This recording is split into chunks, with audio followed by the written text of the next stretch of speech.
Comic Timing is member supported by listeners like you over at patreon.com/comic timing. We thank you for your continued support of the show in any way that you give it. For as little as $1 a month, you continue to make this show happen. You continue to pay for web costs. You continue to pay for any sort of upgrades we may need.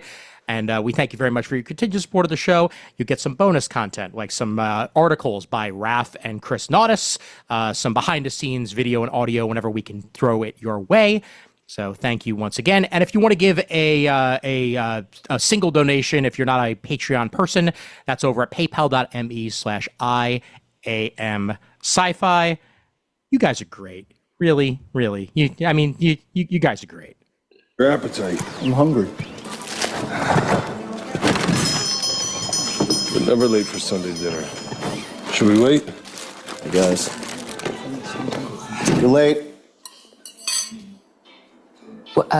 What do you mean? What do you mean, what do I mean? You're late for dinner. Oh, yes, we are. We're late By for a dinner. single minute. Yes, we were just, I had to put some aloe iodine just on had my to- shoulder. I do his shoulder. And Why is that breakfast cereal on the dinner table? Why are you being weird? we're not being weird. Well, I'm doing that weird thing with your face. Oh, we don't know what you're talking about. Are you pregnant?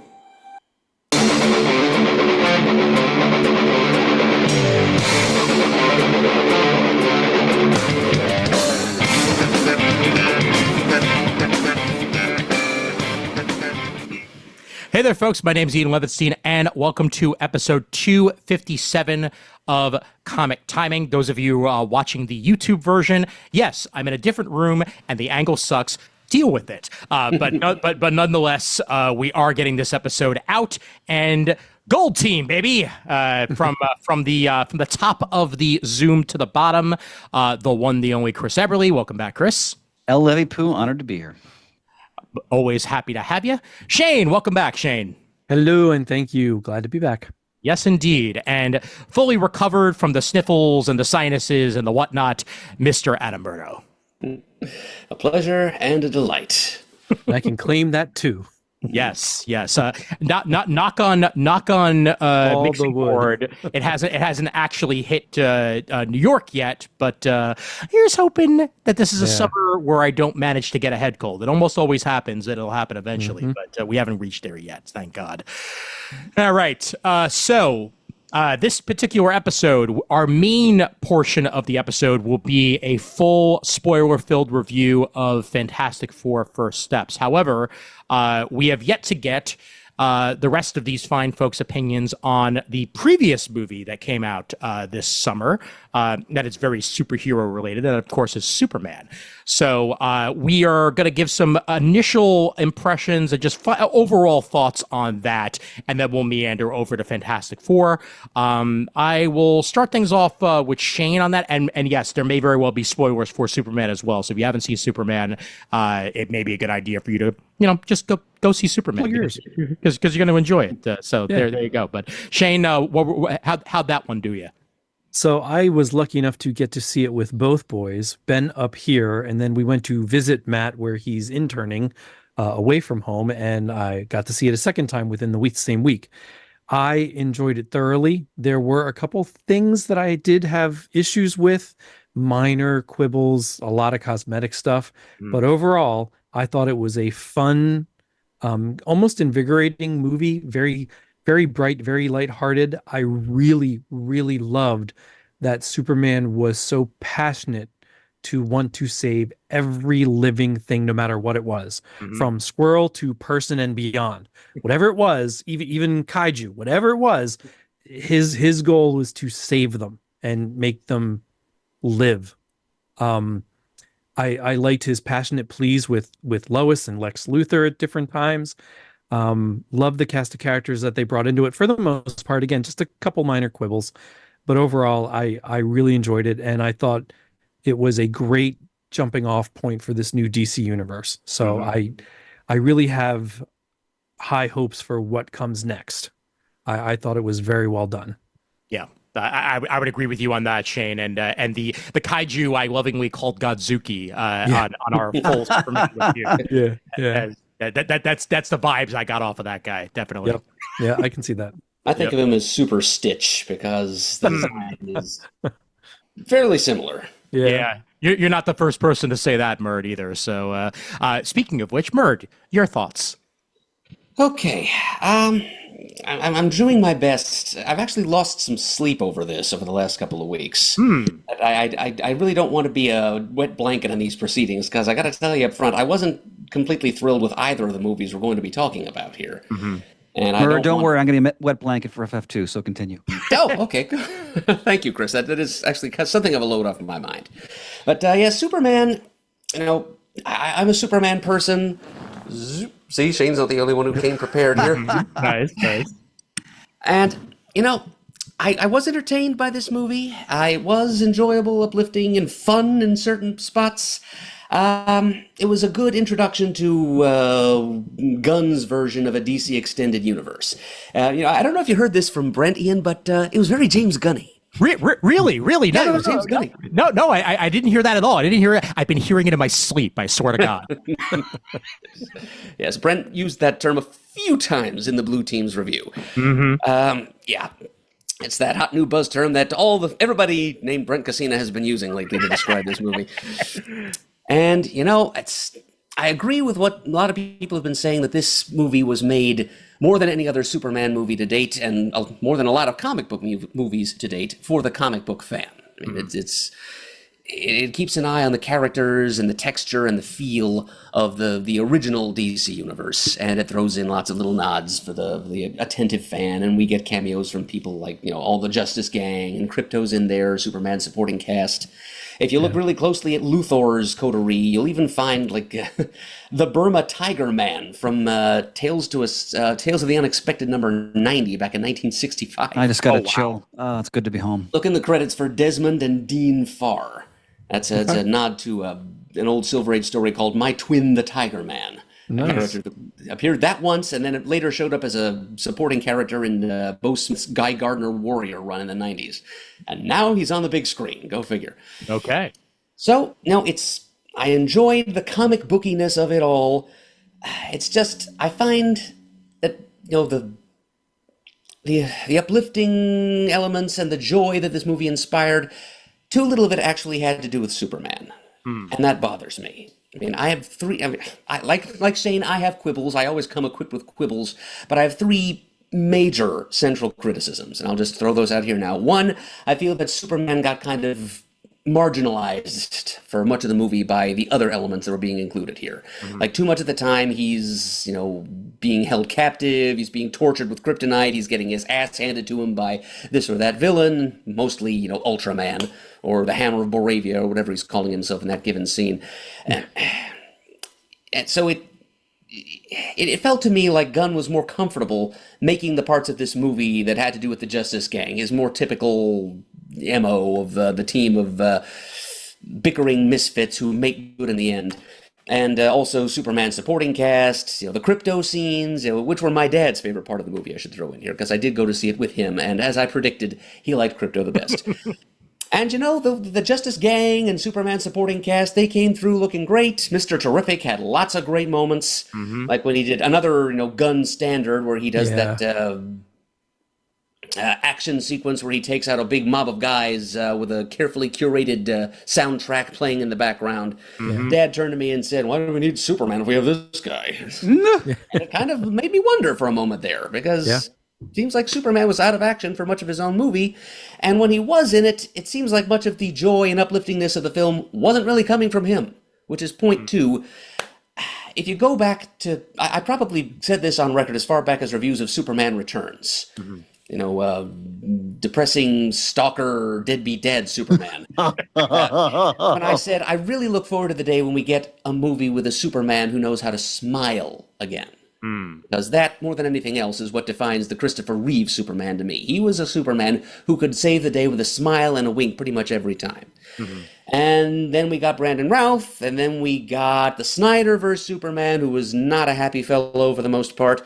And now, even though now we have the James Gunn version of things, and it's much brighter, and it's a couple of big steps in the right direction, don't get me wrong, still, David Corenswet, who did a fine job in the role, but he's just all about always grimacing or with his look of square-jawed determination on his face. Even in the promotional materials, like the Dairy Queen Blizzard cups and the popcorn buckets and whatnot, all the promotional art there is like resting gladiator face. Just smile, damn it! Look like a Superman who enjoys being Superman, who takes joy in saving the world and every living thing in it from human down to squirrel. I like that part. I wish he could have freaking looked like he was happy about it, instead of constantly agonizing about it. Why do these filmmakers insist on problematizing being the most powerful being on Earth? He's supposed to... It's not a burden to him. He doesn't have to save everyone. He gets to. Yeah. He's supposed to take some joy and delight. He's supposed to feel some love for what he does instead of constantly judging himself and beating himself up over it. And as well written as that scene between Superman and Lois was, it was one of the better parts of the movie. At the same time, it felt like it belonged more in the Schneider version of Superman than it did with the rest of the movie, all the happy-go-lucky stuff with the Justice Gang and whatnot. I really hope that the next Gunn Superman movie we get involves Mr. Mxyzptlk, or even the prankster, because somebody who can reacquaint the Man of Steel with his sense of humor. And I say all of this, I rant because I love here, folks. I love Superman, and I want him to be happy. Yeah. And I didn't get nearly enough of that in this movie. About the only times you get to see Superman smile is a couple of times when he's making out with Lois Lane. And maybe at the very end when he's seeing those home movies of him with the Kents. Yeah. Which brings me to my third problem, and I think I'm not the only one in this call or in the comic timing coterie in general. I'm really unhappy with what Gunn chose to do with Jor-El and Lara. How they threw Superman's Kryptonian parents under the bus and made them out to be space chauvinists. Yeah. The only thing I hope with that is that they find out that that translation was not correct. Well, Gunn is already trolling people saying, yeah, you're S out of luck if you think that's good. And I agree. I don't like that at all. It wouldn't be the first time that Superman's birth parents had been what's the term, dicks. But Birthright comes to mind. I know. Yeah. I never got past the first issue of that, incidentally, and I don't regret that to this day. Much as I love and respect Wade as a writer, that he was trying too hard to reinvent the wheel on that one, and that's a retelling of Superman's origin that deserved to get swept under the rug. And of course, there's Invincible, which, Ian, you'll be happy to know I'm finally reading this summer. Yay! I've got Compendium 1 on the coffee table downstairs. I've made my way through issue 32, I think. Excellent. So I know all about Kirkman's version of Dick Krypton, Viltrum. And no mainstream DC Entertainment version of Krypton should be like that. I'm sorry. I want a Superman who's... He's happy in what he does, and he's fully comfortable with what he is. All aspects of what he is. He should be proud of all dimensions of his heritage. So it's not just a simple matter of, Clark is the real person and Superman is the mask. No, it's a hybrid identity. Clark Kent is a real part of who he is. Kal-El, last son of Krypton, is a real part of who he is. Superman is a real part of who he is. And I want him to feel comfortable with this integrated identity, with all the different roles he has to play. I don't want it to be a binary of, is he human or is he Kryptonian or blah, blah, blah. And honestly, going in, there was the usual right-wing culture war nonsense about Superman has gone woke. I was expecting to have to deflect all of that nonsense in my mind as I watched the movie. And honestly, Superman's immigrant identity, I don't think was really a major talking point of this movie until maybe the very end. And that closing scene I mentioned when Superman is smiling, sitting there watching the home movies of him with the Kents. And I hate to say it, but I think, because it's basically, depending on how you look at it, Superman rejecting his alien heritage, those dirty outer space foreigners who are his biological parents, and instead embracing the values of his country music and Jesus-loving American parents. He's an immigrant who completely rejects his non-American heritage and assimilates totally. And I don't think Gunn wanted to send that message, but there are certainly people in this country who would be happy to receive that message. Oh, sure. So for that reason, if none other, he really needs to reconsider how he's portraying Superman's Kryptonian parents. Yeah. And there are certainly outs there. I mean, we could learn later on that Lex Luthor and/or Engineer deliberately or accidentally did in fact mistranslate the rest of that message. Or, this is my own theory, and I'm fond of it, maybe a Phantom Zone criminal got his hands on the original footage and doctored it as their revenge against Jor-El to try and trick the son of Jor-El into growing up to be a world-conquering, harem-having POS. In other words, exactly the opposite of the kind of person Jor-El would want his son to grow up to be. The Jor-El we know and love, that is, as opposed to the Jor-El that we seem to have been given in this first movie, played by Bradley Cooper. Yeah. So, anyway, on the whole, entertaining, good effects, good comic book elements grafted in there, here and there, great cast. Nicholas Hoult was thoroughly despicable as Lex Luthor. Amen. Yep. And Rachel Brosnahan was one of the... I think I'm with Ryan Drost here. Dana Delaney is still my favorite Lois from the Superman animated series. Oh, yeah. I agree with that. Yeah, the Brosnahan, I think, is in number 2 at this point. She was great.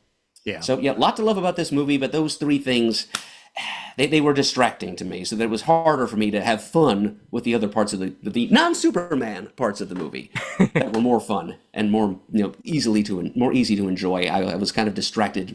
I was just like, okay, fine, this is fun, but can we get back to Superman? I hope he's okay. I want him to stop being held captive and tortured and beaten bloody. I want him to be Superman for a bit on screen, and I didn't get enough of that to satisfy me. So that's how I feel. After Chris goes, I have three things just that bothered me that I wanted to see what everybody thought. Yeah, first. sure. Absolutely. And for that matter, continuing to bother Chris. Murd, I want to preface by saying I'm so happy right now. God, I missed you. I am happy too, Chris, believe me, for my sake and yours and for everybody's. It's been too long since we've had a chance to do this. So overall, I found this film delightful. What captivated me right away was they're clearly trying to evoke a Silver Age feel for Superman. The colors of the film, just the general look of it, the atmosphere. I was really taken with that. I was thoroughly enjoying it. I love seeing, like, as Murd mentioned, like Steve Lombard, all these different characters that we know and love from various eras of the Superman character. Having said all that, and I really like the movie, I actually do agree with everything Murd said. It didn't bother me as much as it bothered Murd, but I think it's very palpable that it's there. And the whole Jor-El thing did take me out of the movie a little bit because let me approach this from two vantage points. As someone who just loves movies, I thought this was a very well-made film. And the casting was right on. I thought the dialogue was crisp. The writing, the movie is excellent. I really enjoyed it. As a comic book fan, and I'm not going to try to, match Murd's eloquence here, but Jor-El's purpose for sending Kal-El to Earth is at the core of the character's identity, and there's a majesty to that. And I think you dilute that to some degree when they did what they did with Jor-El and Lara in this film. Not like a downer to the point where I didn't like the movie, but it did like, why are they doing that? That's not. Yeah. I understand they want to humanize Superman, and like you guys, my favorite scene in the film was the Lois Clark conversation. It was very well written. Very well acted. She is a sensational Lois Lane. Oh, she's fantastic. I was in love with her by the time I left the theater. Like, she is tremendous in the role. Yep. She's the wit, the perception, a woman of action. Like, she gets right into the thick of things. Fantastic casting and rendering of that character. And I appreciate why they had that scene in there. And I love the fact that the movie starts with she just knows he's Superman already. I thought that was a great way to Oh yeah. Yep. a different twist on thrilled with no origin stuff. Yeah, everybody knows the origin. So to explain literally everything that happened in a crawl at the beginning was absolutely really clever. Brilliant. Love that. Set the stage for the entire DC universe and for Superman. Yep. Well Loved done. it. So I appreciated them trying, like, they wanted to humanize him. And in some areas that, like, they really were pushing that through the entire film. And in some ways, I thought it worked really well. Like when he's trying to save the little cat or whatever under the kaiju, like that stuff was all great. And in some areas, because it dominated the whole movie, some areas it fell a little bit flat. Like Murd was saying, there are points where I was thinking too, like, all right, let's get back to Superman a little bit. Like, this is his film, and I want to see more of Cornswell, because for me, he's the best Superman on film since Christopher Reeve. I agree. I don't think. This is just my bias. I don't think anybody can ever top Reeve, because I just think he embodied it in such a special way. He embodied the character in such a way that I don't think, at least in our lifetime, is probably going to be matched. I agree. But I think Corn Sweat, he was very human in ways that I thought were very endearing. Do I think sometimes they took it too far? Yes. I think the Jor-El Lara is the best example of that. But overall, I was really taken with the film. Holt was tremendous as Luthor. Oh, fantastic. And I loved his cabal of sycophants around him and his tech people. He was despicable. He was vain. He was petty, albeit brilliant. All the things you want Lex Luthor to be. So I really enjoyed his performance. I loved that the Kents were like just normal, not particularly attractive people who They were allowed to be old. Yeah, they were just older people, stock of the earth people. I really loved the choices they made there with that casting. The actor who played Jonathan Kent, Pruitt Taylor Vince is a great character actor. He's been in movies for a lot of decades. Oh yeah. So great. I thought all the casting choices were great. I was howling at Nathan Fillion as Guy Gardner. Oh my god, that was dead on. The whole gang in general. Yeah, great to see Hawkgirl, and who ever thought we'd see Mr. Terrific in a film? Mm-hmm. And they just nailed him. The look, everything. I was so thrilled every time he was on screen. I love the character's sort of vibe. That was wonderful. And again, two more things. As a dog lover, every crypto scene I was just beat ear to ear. Like it was just so fun. Really enjoy that. Again, that was that Silver Age feel, that the dog, the kaiju, all those elements I loved. The other thing I'll say about this movie that I really enjoyed, and I think Murd was touching upon an area where it kind of backfired. This is a political film. Oh yeah. And I'm not going to go too in depth into that because maybe the audience doesn't want to hear that. But we all know who Lex Luthor is supposed to be, and I enjoyed seeing that because that person's an utter scumbag. Yeah. So that was great. Any movie that ticks off the fascist, I'm always really happy about that.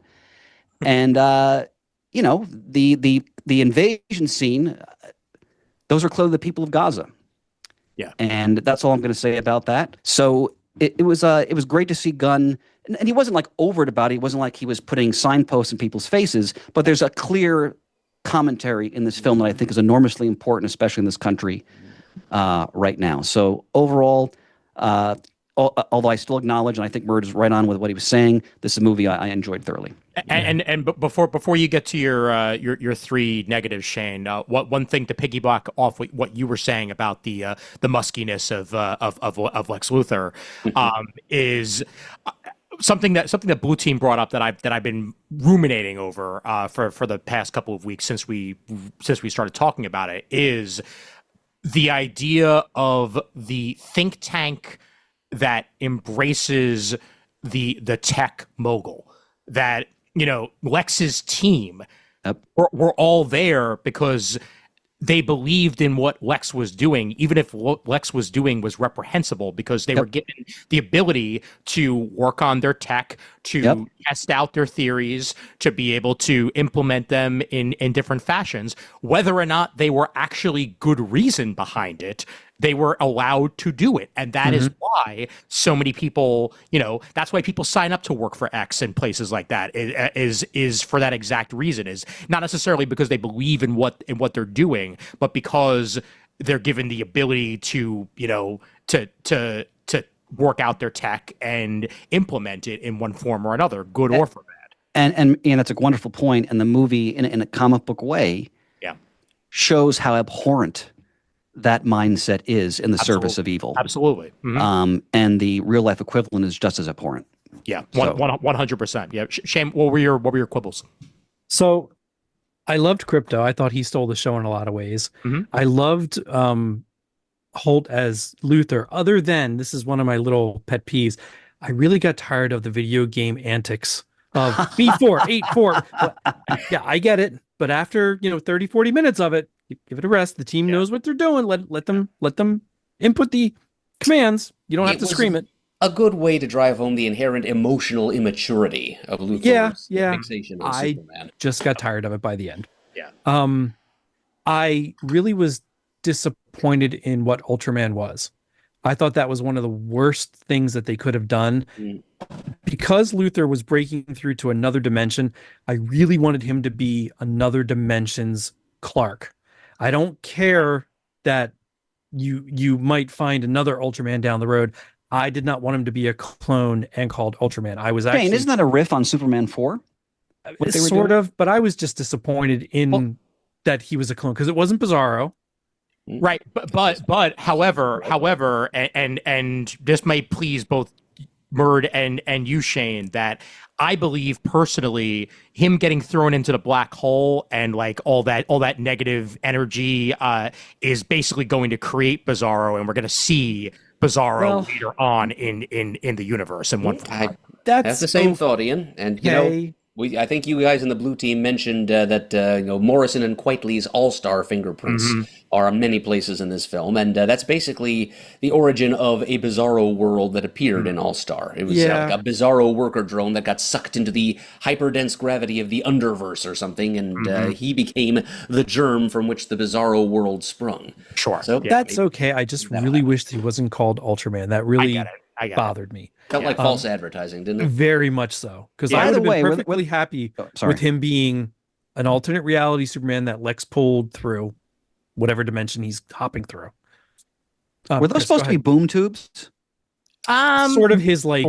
Felt like it to me. I half expected there to be a post-credit scene with Darkseid, but yeah.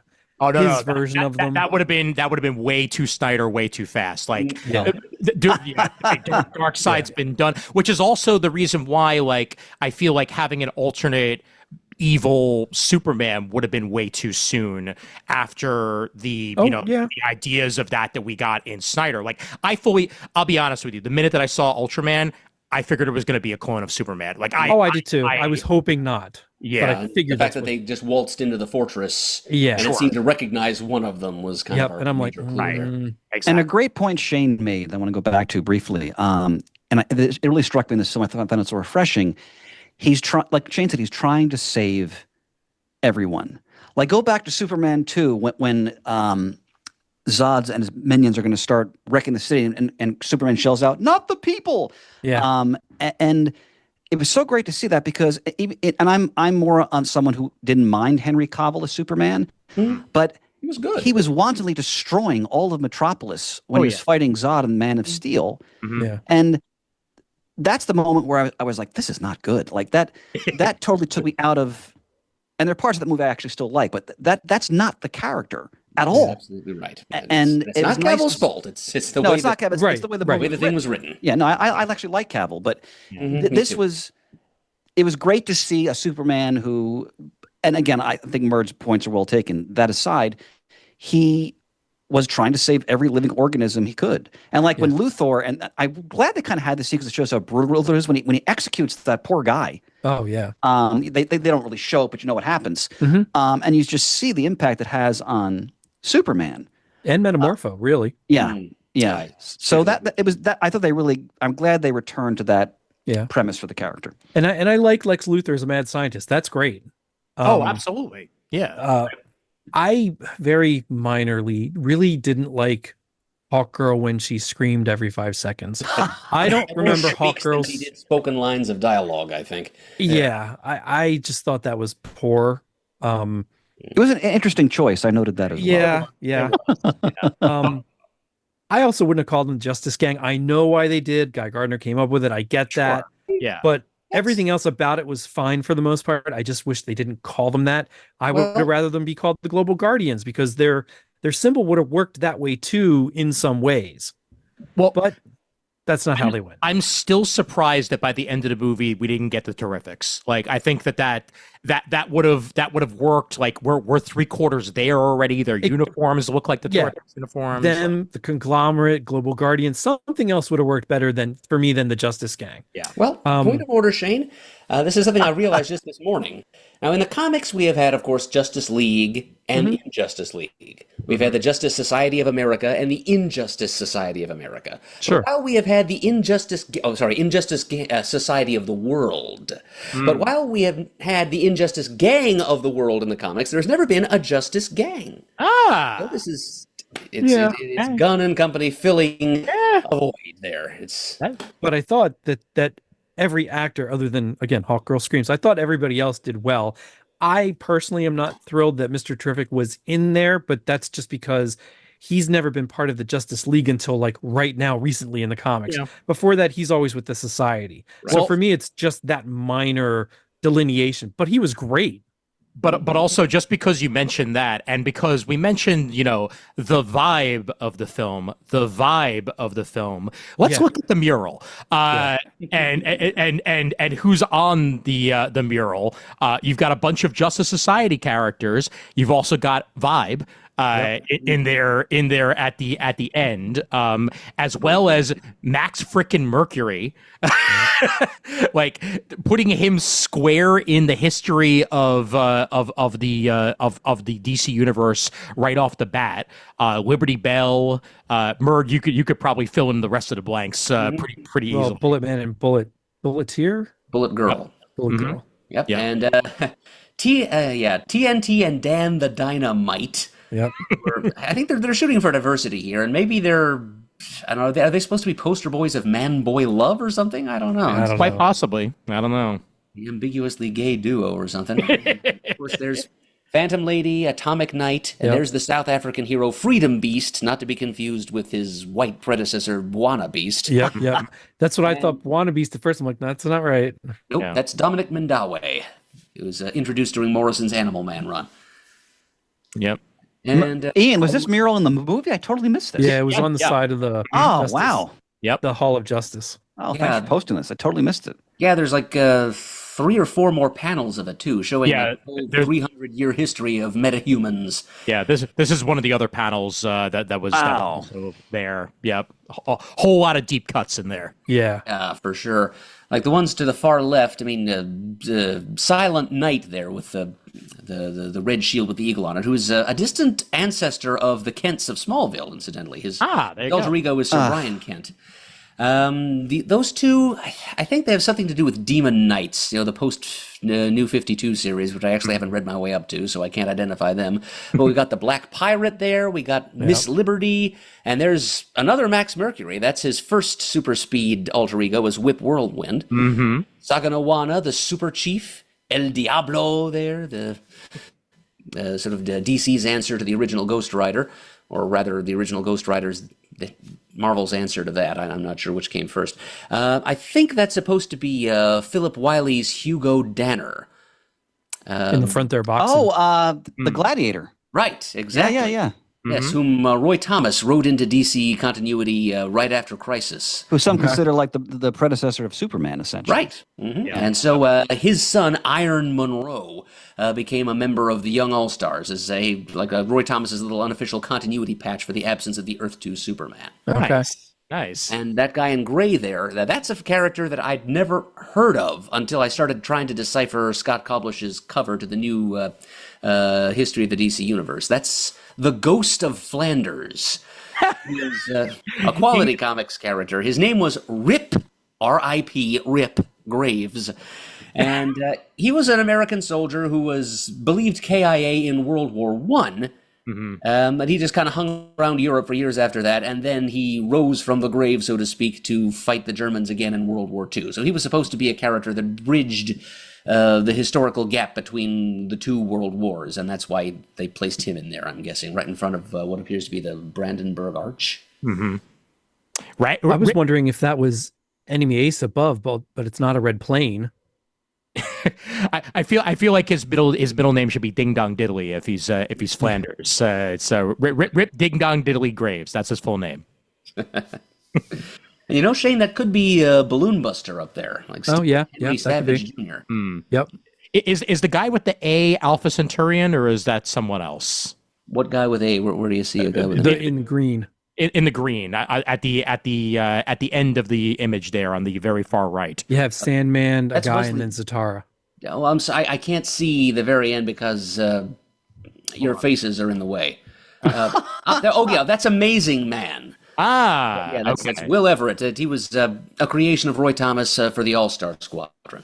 Nice. I think it was based on like a very minor, like black supporting character in an actual Golden Age story involving the Ultra Humanite.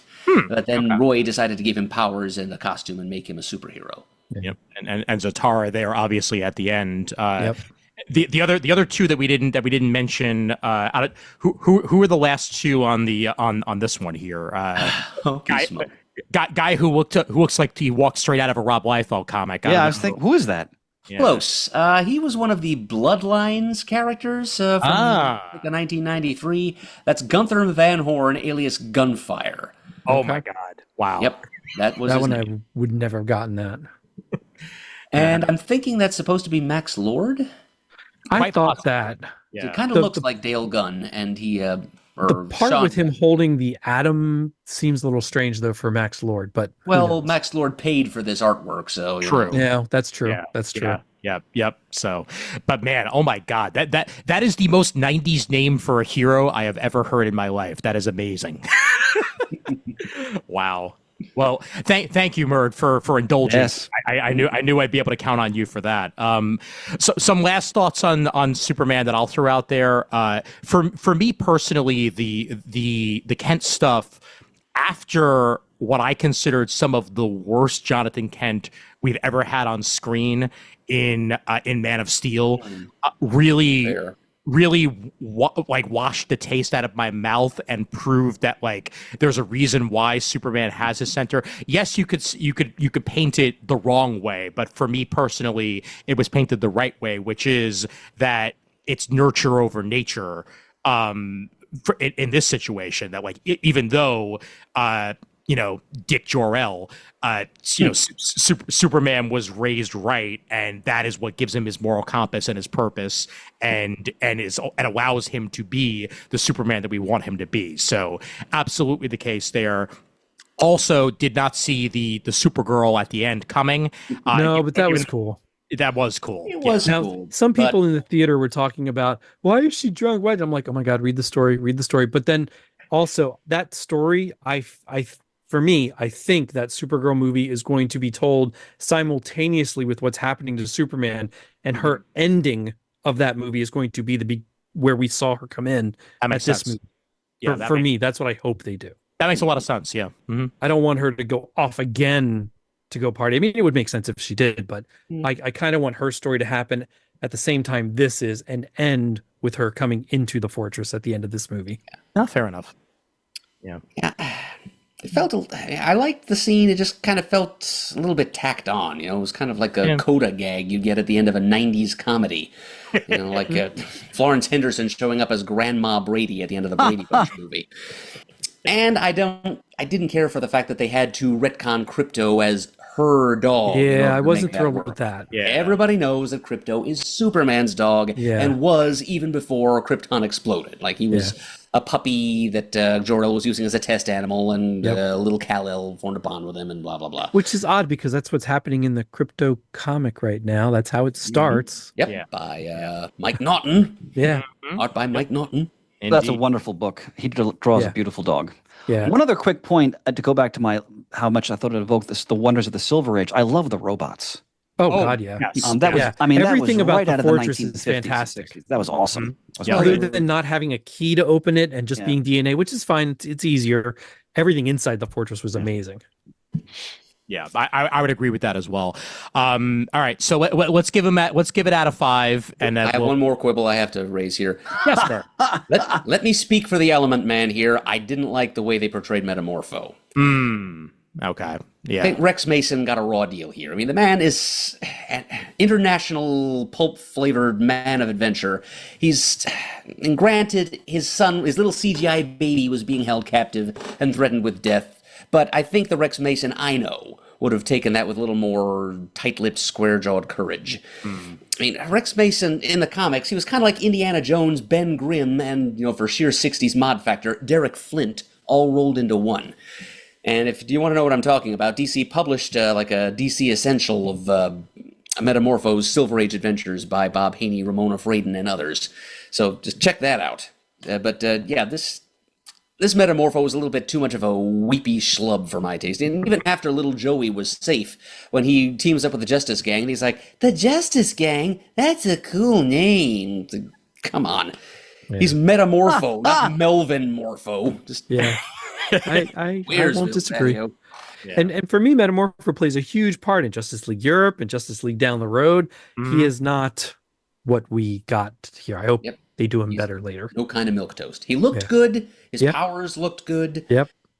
But his personality was not there. Just not there. Yep, I agree. No, fair enough. Fair enough. Yeah, I enjoyed the character, but yes, it was a bit of a left field departure from the Metamorpho that we've gotten in multiple forms. Not to mention, was it Al Ewing that just put out the latest Metamorpho series? I believe it was, and man, that was the hippest. I didn't read that yet. Because he clearly read all those Silver Age Metamorpho stories, and he was riffing like crazy on them. Yep. All right, what do we give it out of 5? And we'll move on to the other movie that came out in this very, very busy summer of blockbuster movies, which is a nice change of pace after a couple of years of not so much. So, indeed. Murd, what would you give it out of 5?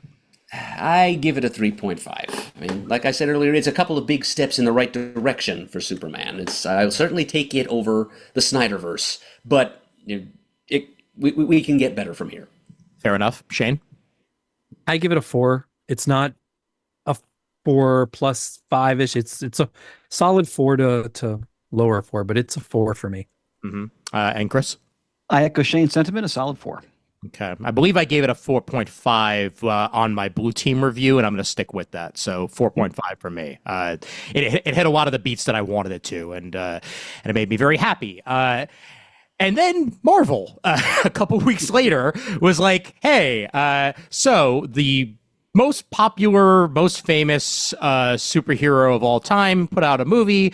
Let's go ahead and put out a movie based on the first ever Marvel team that really made Marvel. And they did just that. They put out Fantastic Four First Steps. The first of the Marvel Cinematic Universe versions of Fantastic Four. It's been 10 years, literally every 10 years a Fantastic Four movie comes out.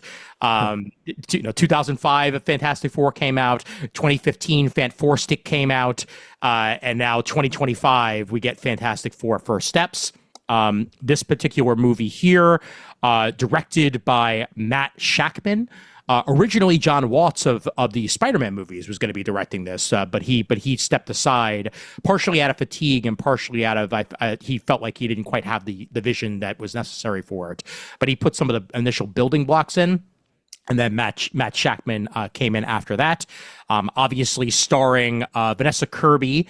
Love that her last name is Kirby, as Sue Storm, the Invisible Woman. Pedro Pascal as literally every character that's ever been put on film. Joseph Quinn as Human Torch, and of course finishing out the full list there, the ever loving blue-eyed Thing, played by Eban Mars Bachrach. He has rock in his name. It was bound to happen. So I'm going to start us off in reverse here. As Mr. Eberle, I know you have feelings, and I will start us off with you. I know you have a lot of history with the Fantastic Four, love, honor, and respect for it. The floor is yours, my friend. Thanks, honey. Wax opine. So I'm struggling. Mm-hmm. This film colossally disappointed me. Oh my! It disappointed me on 2 levels: as someone who loves movies and as someone who loves the Fantastic Four. The first 10 minutes were great. I liked that they were trying to we're just going to do like a single issue story. Here's the Fantastic Four. The fact they recreated a early Silver Age Marvel world, right down to seeing the early 60s version of Stan Lee and Jack Kirby in their office, mentioning all the various villains they'd been fighting, like Diablo and Red Ghost, and I was like, oh, this is... I was grinning ear to ear. Then they got to the Fantastic Four. And, okay... As someone who loves movies and goes to the movies all the time, and movies are just a big part of my life from when I was a child, you get a sense of when an audience is into a film and when they're not. And I was in the theater. It was the Sunday of the movie. The movie came that weekend, so the theater was pretty full. Almost crick. Go ahead. Was Ryan with you? Yes. He's more merciful about the film than I am. Almost crickets in the audience. Lines that were clearly designed to make people laugh. Very few people in the theater laughed. This is to me is the epitome of a flat script.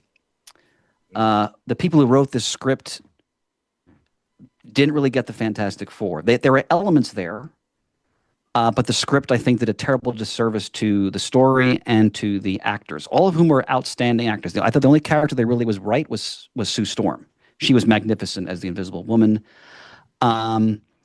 So I had a massive problem with how flat the script was. I was dozing off at various points during the film. The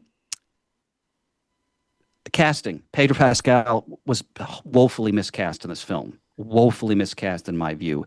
Every time he was on screen, he took me out of the movie. He was not Reed Richards, not even close, in any way, shape, or form. And look, we've all seen great comic book films where they change things, and I never have an issue with that as long as it serves the story and, you know, enhances the story or moves it forward, whatever terms you want to use.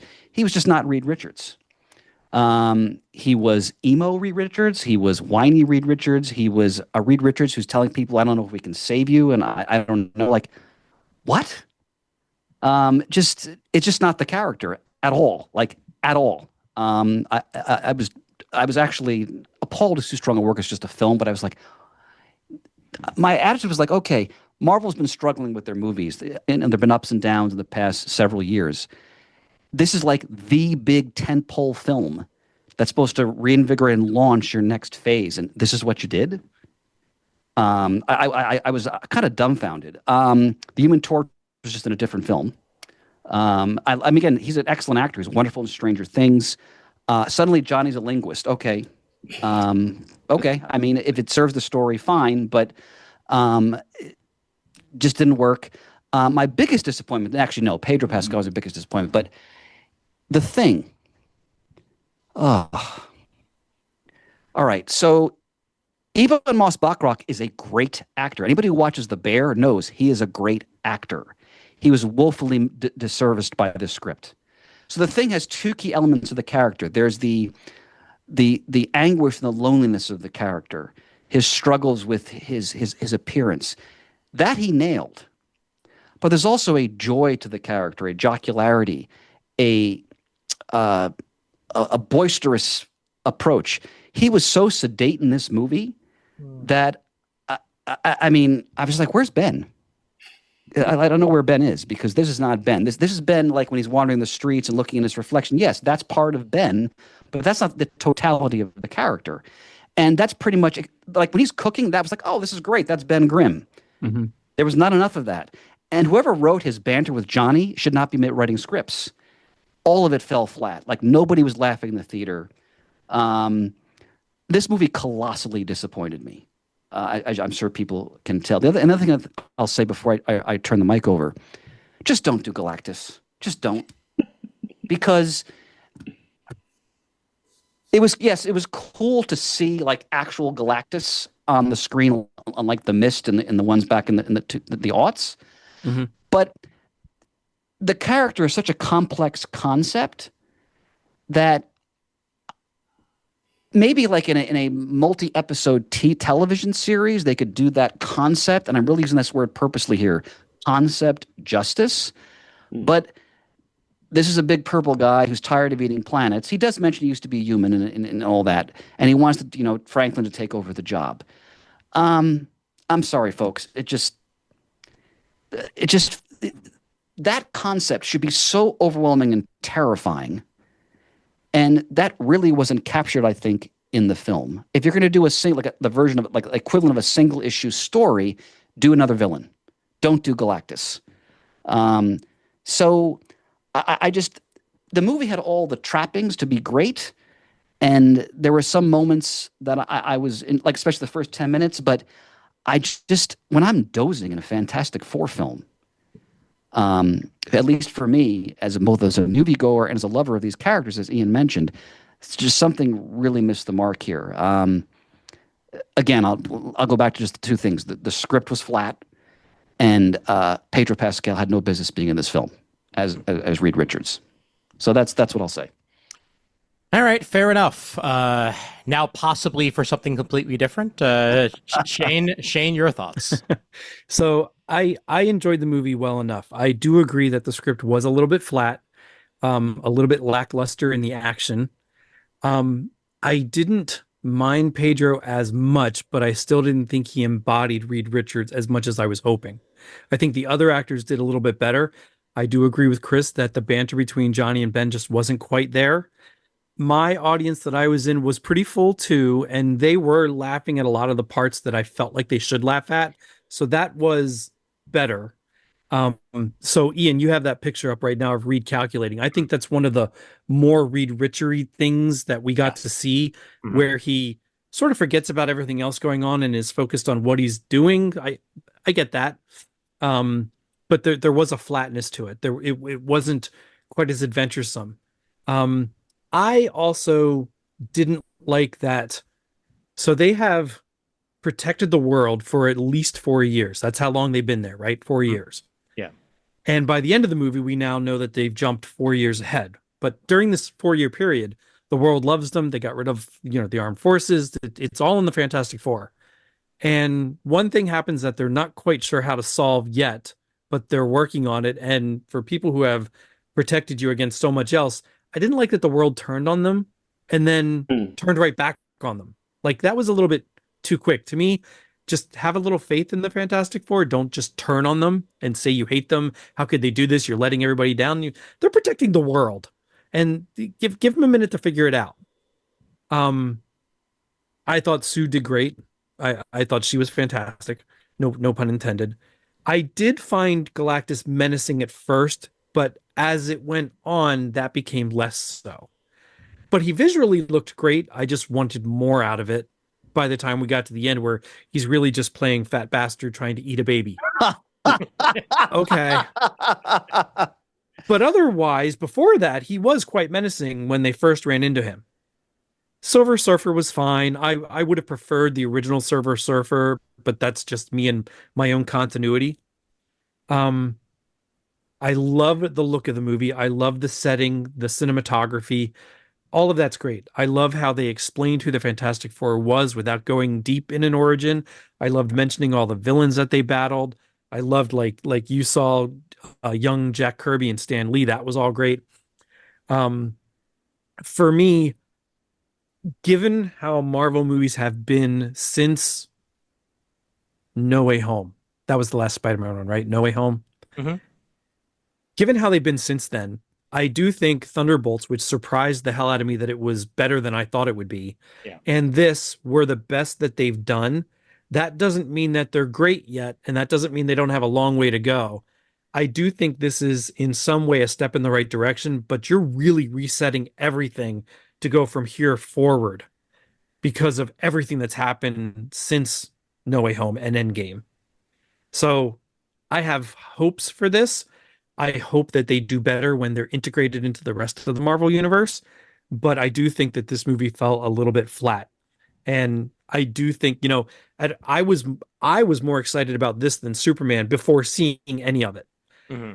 I actually do think truly Superman was a better movie than this was overall. I'm going to go. My son's coming home from where he's been for the summer, and he wants to see FF, and I'm happy to go see it again with him, and I will enjoy it as much as I did the last time, and I'll get to relax and pick out some things that I might have missed before, and just look at it a little bit more carefully. So I when we get to that part, I'll give it a solid 3, but it's not the greatest thing yet. It isn't invigorating the Marvel universe yet. I think that has yet to come, and I don't know that I have very high hopes with that yet. But I did enjoy this, and visually the way it looked, I did just think the script fell quite a little bit flat and was a little bit less action-packed than I thought it should be for the Fantastic Four protecting the world against all these outworldly menaces. Okay, so I'll step in here with my thoughts, and then I'll hand it over to Murd. So coming into this, I didn't know exactly where I was going to fall. I thought that the trailers were good, but not great. And I had some trepidations on exactly the personality that was going to be presented on film, whether or not the retro future aspect of it all was going to wind up working for me, whether or not the actors themselves were going to wind up working for me. And also whether or not the special effects were going to work for me. My screening, I've seen it twice now. Both screenings I was at, Chris, couldn't be farther from what you described for the actual audiences. I think that they were lapping it up when they were supposed to lap it up. My first crowd was actually way more enthusiastic than the second, but they were still enthusiastic. Then again, the second time that I went to see it was also a different time of day, and there were a lot more kids in the crowd and that sort of thing. So it's a Wasn't different. there somebody literally snoring behind you? Yes, there sure as hell was. And I will say, it was not the movie. He literally was snoring before the movie even started. So, I can firmly say beyond a shadow of a doubt that this dude sat down so he could take a nap. And he woke up maybe 3 times, and dude needs a CPAP because it was very, very, very loud. Nonetheless, first time I saw it, much more enthusiastic crowd. Second time around, they still got the job done. I was surprised by how much I actually enjoyed the actors in this. Pedro Pascal is not my favorite choice for Reed Richards. However, I personally believe that he hit the beats that he needed to hit. More than anything else, something that I'm sure all of you would agree with is that the Fantastic Four is supposed to be a family. That they are the first family of the Marvel Universe, whether it be comics or whether it be film. Immediately, I felt like this was a family, not necessarily just because the first film, scenes are literally, Reed and Sue finding out they're pregnant and then everybody gets together for Sunday dinner. But I think the interactions between everyone and the personality that was presented worked for that aspect. I thought the New York that was presented in this retro future feel was spot on.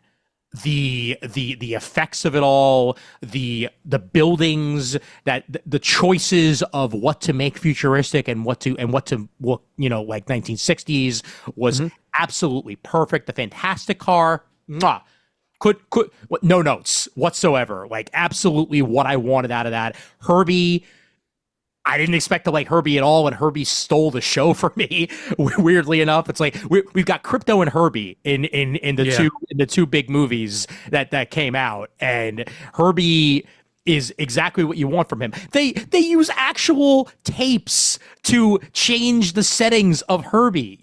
They're using gold records as their forms of communication. Yep. Like, all that just works absolutely brilliantly for me. I will also say, Chris, the Thing landed way better for me than it did for you personally. I understand why it may not have worked for you, but I think that both sides of him were very well presented. And yes, I will also go out there and say, maybe it was because they actually put the Thing's Judaism straight there on film that it might have connected with me a little bit more. Like, an actual Jewish man playing the Thing for the first time. Like, thank you. It's about damn time, Like, sure, Michael Chiklis was great as the Thing. He was one of the standouts of the original Fantastic Four films. Jamie, blanking on his name. We don't speak of that film. Oh no, I know, but like, you get a British guy to play the Thing. Like, no, I'm sorry, it's not going to work. Jamie Bell. I like Jamie Bell with other things. He was not made to play the Thing. Ivan, I think, did a excellent job. It was courageous of them to not use a voice filter. I think you could have, and they chose not to. And I think because of that, he had this sincerity about him that really worked for what was being presented. You got that sadness, but you also got the fact that he himself is very much okay with the person that he is. He's still finding himself, but he's getting there, and he has his family along the way. And I thought the interactions between him and Johnny were great. I thought that Joseph Quinn was actually another one of the breakouts of this film for me, outside of Vanessa Kirby, who was easily the star. That I will 100% agree with you, Chris. Like it's an Invisible Woman movie, and they got her great. The effects they use for her actual powers, using those rainbow effects to actually like present the force fields and whatnot. Brilliant choice. But Joseph Quinn, my favorite Johnny is a Johnny that is a little bit dim, but also a little bit of a savant. Like one that surprises you. One that in the background is doing things that you would never expect Johnny to do. And he's in a lot of ways the most grounded of the characters in this film. While at the same time, while Reed is off doing what he needs to do, he's figuring stuff out on his own. Yes, the language part of it is part of that, but it's not like he just magically figured it out. He literally put two and two together, like almost Sherlockian, in the way that he did it, where he got the decryptor and figured it out, and then used technology that I'm sure Reed himself already had in the works, and was able to basically fill in the gaps and make that magic happen there. I'll just say, more than anything else, the world worked for me. The family aspect definitely worked for me, and it may have hit home more than the other three of you on the film. But that's the point of cinema, quite frankly, is that sometimes it's going to connect with others than it more than it does for others. It's easily the best Fantastic Four film that's been made. Oh, I know that's not. I agree with that. Yeah, I agree with that. I know that's not a high bar, but either way, they came the closest to, I feel like, getting all the parts of the Fantastic Four. Yes, there were parts here and there that I didn't love, but also the practical effects on Galactus, excellent choice as well. That it's an actual guy in suit, which they then superimposed and added a couple of CGI elements to. That was a great idea, because if you had rubbery man in suit the entire time, that would have just made him look even stupider, and they chose not to go that route. So overall, I'd say it worked pretty well for me. Murd, the floor is yours. Well, okie doke. Well, let me start by saying that I agree that the film looked great. Yeah. All right. It deserves several Oscar nominations for visual design type categories. Concept design, set design, costume, maybe even hairstyles and whatnot, to create this bright and shiny world of alternate reality 1964. It's a world that has been enhanced, I guess we're supposed to assume, by Reed Richards' scientific discoveries, which he's sold out in patent form, and also we were told that there's a thing called the Future Foundation that exists that's basically supplanted the United Nations. It's it won the brand war there, and more nations signed on with that, and as a result there's no war. So this is a version of the 60s with no Vietnam, and where apparently there was no civil rights movement either, because racism's been eradicated. There's several conspicuous images of people of different races palling around in the streets of this alternate New York. So fine, okay, the Fantastic Four have done incredible, almost implausibly great things for this little pocket reality that we're in, this world of Earth 828, and good of them to say it right up front that this is an alternate reality, because in a way, a lot of our complaints about the way this version of the FF and their world diverges from what we wanted it to be can be explained or excused by this being in an alternate reality. It's kind of like a if these shadows have offended, think that this is all is mended kind of thing. Yeah. So hopefully, if you don't like this Fantastic Four, there's a multiverse out there. Maybe we'll get to a version you'll like better in a couple of years. But for this go round, I mean, the world has a few problems when it comes to telling stories in it. It kind of felt a little bit too squeaky clean and sanitary. And, Shane touched a little while ago about how kind of unrealistic it was, how unrealistically univocal the population of the world seemed to be. Like they're all rah-rah for the Fantastic Four. I think we're supposed to believe that Beatlemania didn't even happen here because everybody was too busy oohing and eyeing over the Fantastic Four. And then suddenly there's like the obligatory moment, which it happened in the Superman movie too, which bothered me there. It did. It did. Where suddenly everybody is like, boo, we don't like our heroes anymore. We made signs about it. Boo. And then Sue gives her little speech in front of the Future Foundation holding baby Franklin, and then that part of the movie just, it's like they checked that box. We had to have the public turn against the heroes for 2 seconds, and now we're going to go the other way with it, and suddenly everybody is cooperating across the globe again. So yeah, the milieu, it looked great. It looked great, but the setting, I didn't enjoy this story told in this bright and shiny alternate mid-60s world as much as I thought I would. There were a few things I didn't enjoy as much as I thought I would. I'll say that the story kept me in it a little longer than it did Chris. I was engaged right up through the end of that exciting high-speed space chase where they're trying to ditch the Silver Surfer in faster than light speed, and Sue is trying to give birth in zero-G conditions. But once they get back to Earth, that's when the pacing just kind of conks out, and the back half of the movie kind of feels like a lousy Godzilla movie, frankly. It's like they're just trying to come up with ways to...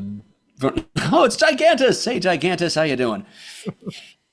Yeah, no, and another example of the visual design of this movie. Yeah, awesome. All the retro advertising for both fictitious products and some real ones, like the smooth, crisp, refreshing taste of Canada Dry ginger ale.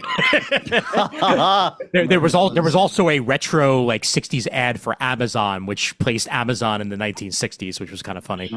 Sure. Because Bezos and Reed Richards are like this, right? Exactly, clearly. Mm-hmm. So, yeah, but I was in it until about that point. As far as the characters go, I kind of agree with Chris that, well, each of these characters had traits that resonated well and made this movie's version of said character identifiable as the character they're supposed to be, but there were also things that kind of clinked.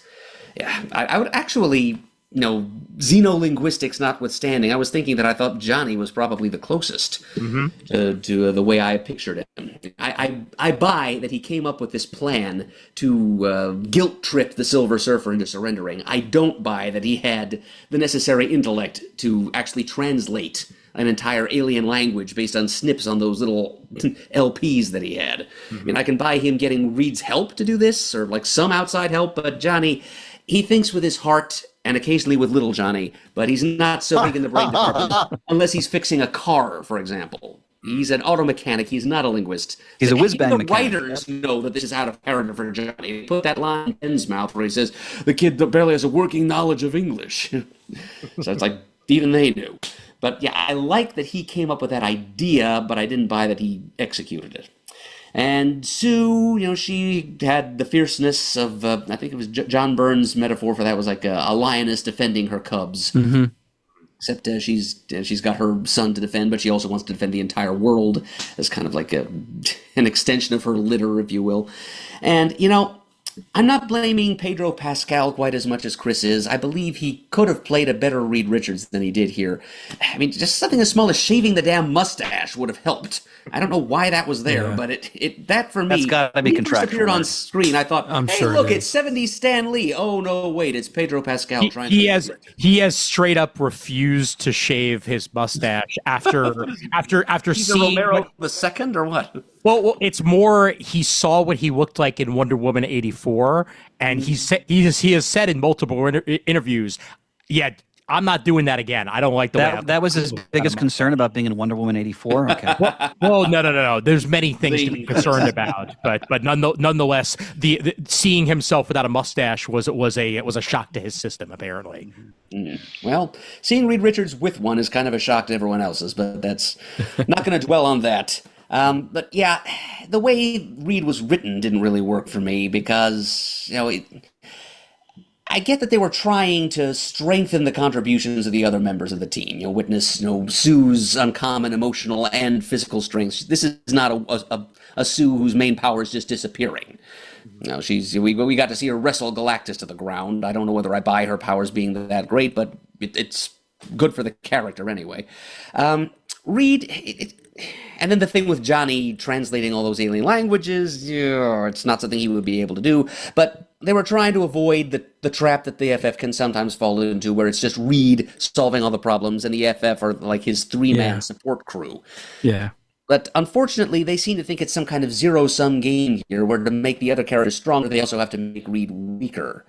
And that's kind of what came across on screen here. He was a Reed who, as Chris said, he's doubting himself. He's telling people, I don't know, I might not be able to save you. I can't think of anything. So his intellect is not like the tower of strength that it was in the comics that we're accustomed to. And his physical powers, too. I think Jamal posted something about this on Facebook, about how Reed's stretching abilities seem pretty drastically reduced here.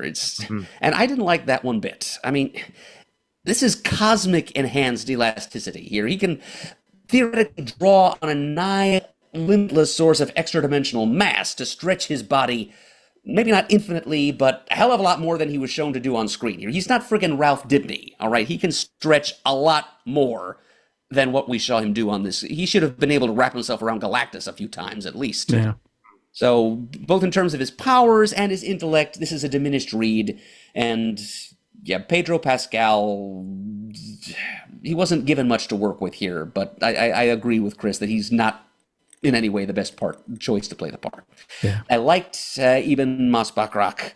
I agree with you, Ian. It's great to have an authentic Jewish person with a background in New York, playing the character. I liked that aspect. Probably one of my favorite parts with him is when he was walking down the street and he met Natasha Lyonne's character. Kind of a shame we don't get the Ben and Alicia romance here. But Yeah, that's the only negative to that is I wanted Ben and Alicia, but still, this was okay. We did get a Puppet Master reference, so Yeah. there is in animated in this form, or world. just the fact that he was name checked. Name checked. Yeah, just name checked. Yep, and Diablo and the Wizard and blah blah. Yeah.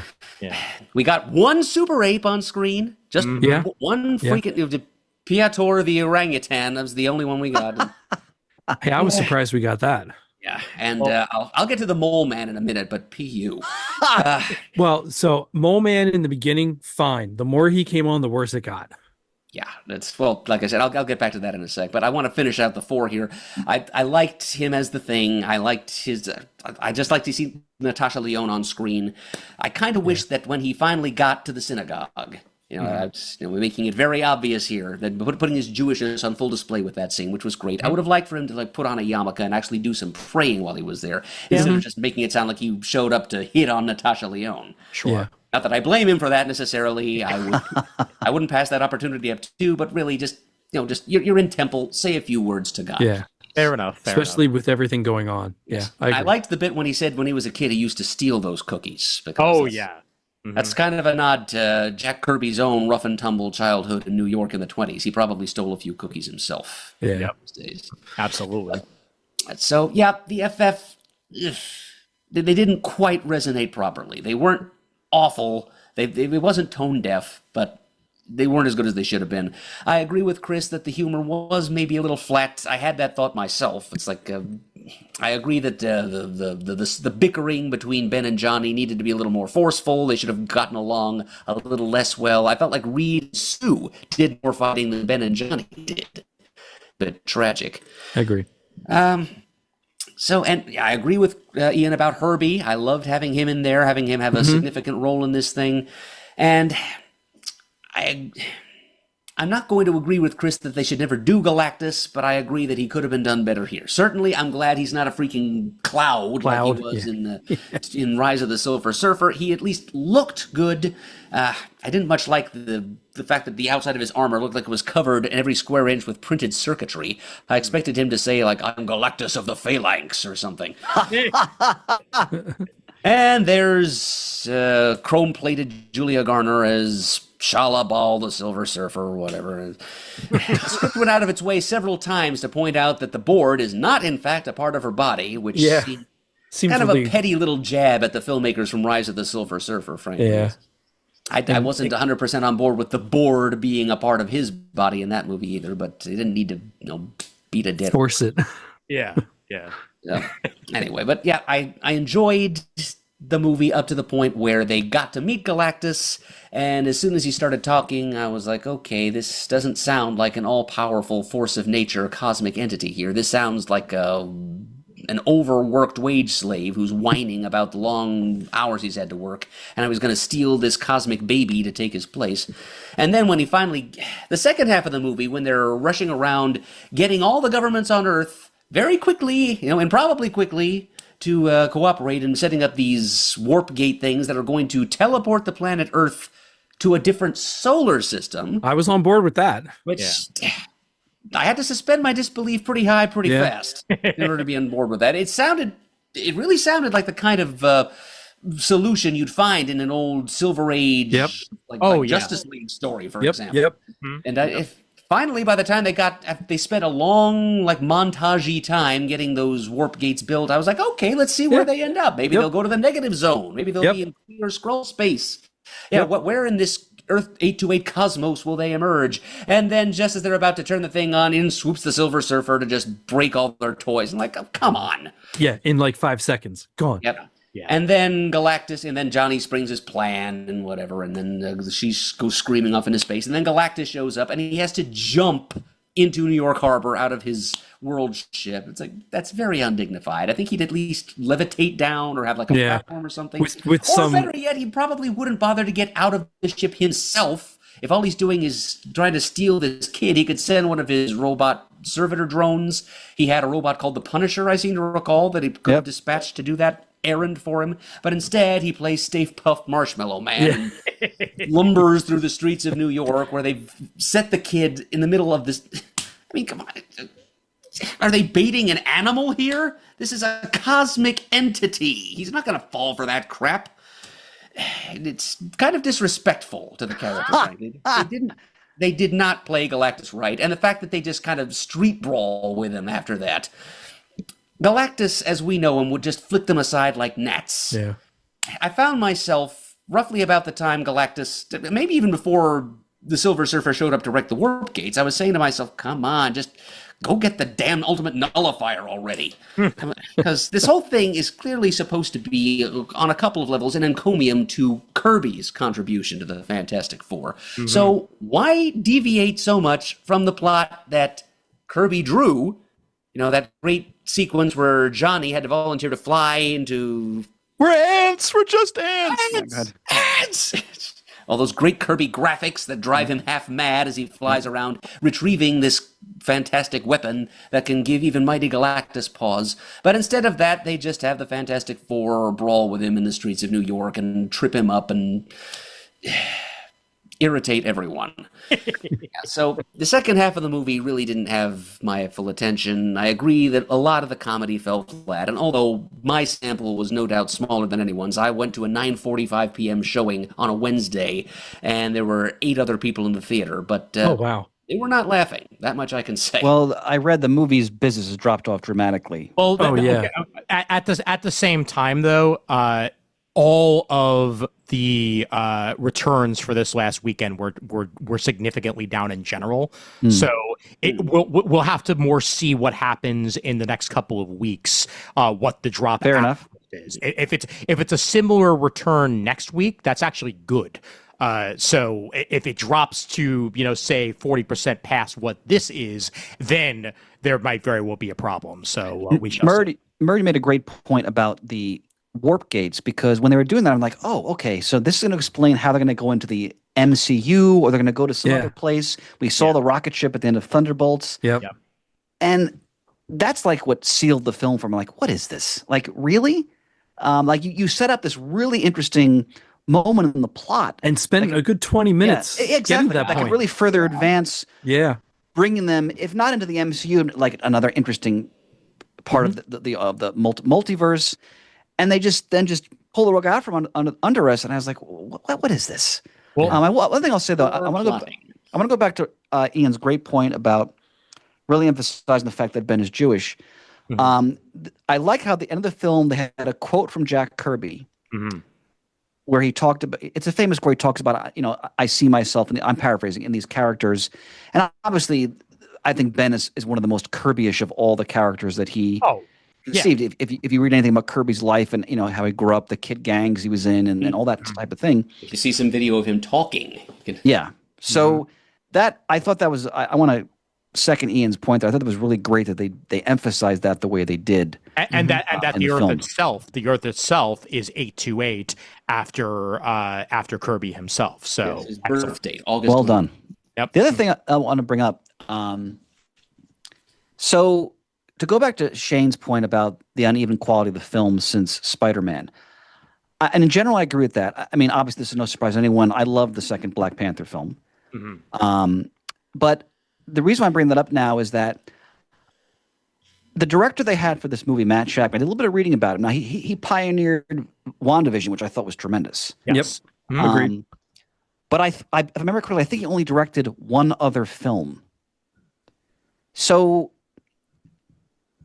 and this, I'm not trying to disrespect him. It's just that with the amount of money Marvel has and how important they've clearly emphasized this film is supposed to be, you couldn't get like one of like the top directors in film to do this movie? Or did they see the script and run? Because, you know, like Ryan Coogler is a visionary. Like Sinners is one of the best films of the 21st century, in my opinion, thus far. And I just felt like we were getting B team here in some elements. I agree that the look of the film for me was the best part of the movie. It was fantastic, no pun intended. I was eating that up, especially in the first like 10 minutes. But nuts and bolts was just not there, and that's script writing, and that's direction. So those are just comments I wanted to make about that. To piggyback off of something that Murd brought up, the fact that we only got one of these super apes in an earlier version of the film, we would have gotten John Malkovich as the Red Ghost, and he himself casting. He with the beard. Yeah, I was wondering why he had a beard in that little animated clip at the end, and so that explains it, because there was an on-camera Red Ghost with a beard. Yes, indeed. Yep. They may or may not wind up releasing these clips eventually. To I hope they do. Yeah, I hope they do too. I also wouldn't be shocked if we never see them and they wind up, perhaps saving him for a future film or one way or the other. But they felt that it was going to be in the intro sequence. It was going to be in the, things that the Fantastic Four have done in the 4 years since they were founded. And they felt that it made the movie drag a bit too much, including a full fight. So they wound up cutting that out, and instead we were left with the one ape that we had. So yeah, but one thing I will say about the film is that I could have easily had this film be.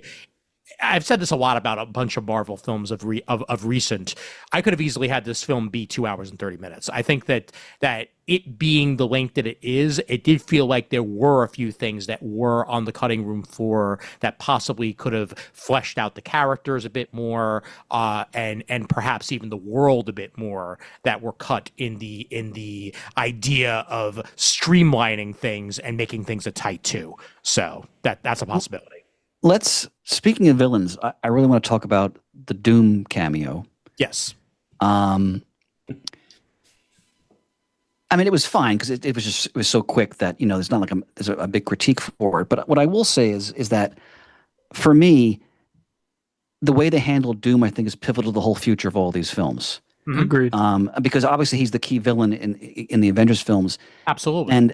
And if they don't write the character early, everything is going to, I'll use the term again, is going to fall flat. Now, Robert Downey Jr. is, of course, a great actor. But you know what? Pedro Pascal's a really good actor too. Yeah. It comes back to the script. It comes back to the scripts. I have my hesitations with them bringing back Robert Downey Jr. as It's a Tony whiff of Stark. desperation. It's a whiff of desperation. Yeah. I would have preferred they use someone else, but be that as it may, that's what they're doing. That's fine. Yep. Okay. So we'll see what they do. But if this is really gonna work, first of all, you have copious amounts of source material that can instruct you on how to write Doctor Doom properly. Whether or not they're going to do that remains to be seen. But if this is going to work, it can't be Robert Downey Jr. It has to be Victor Von Doom. Oh, absolutely. Yeah. But that's one of the things that we 100% don't know. And yes, I understand you're saying that it needs to be the character more than the actor. I'm 100% in your camp there. We don't even know if that's the only Doom we're going to wind up seeing. That's a good point. The other thing I don't like the way it's a premonition, and I could be totally wrong. Don't take the mask off every freaking 5 minutes. Oh, I agree. Yeah. All right. He is hideously disfigured.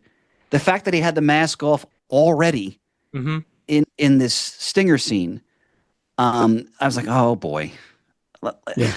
Well, look, hold on, just forgive me. The weight and power of the character is you don't really see his face except for very key moments.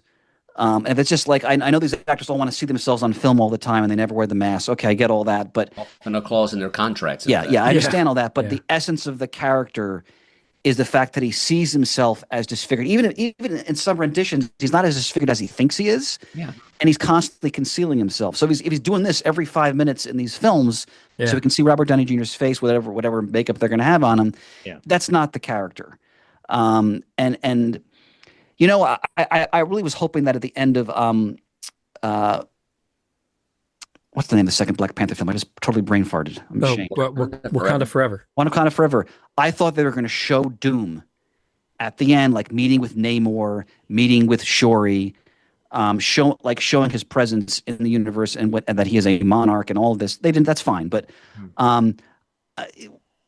it's too early for me to be concerned, so to speak, because I haven't seen anything. But I just if they screw Doom up, it's not going to be good.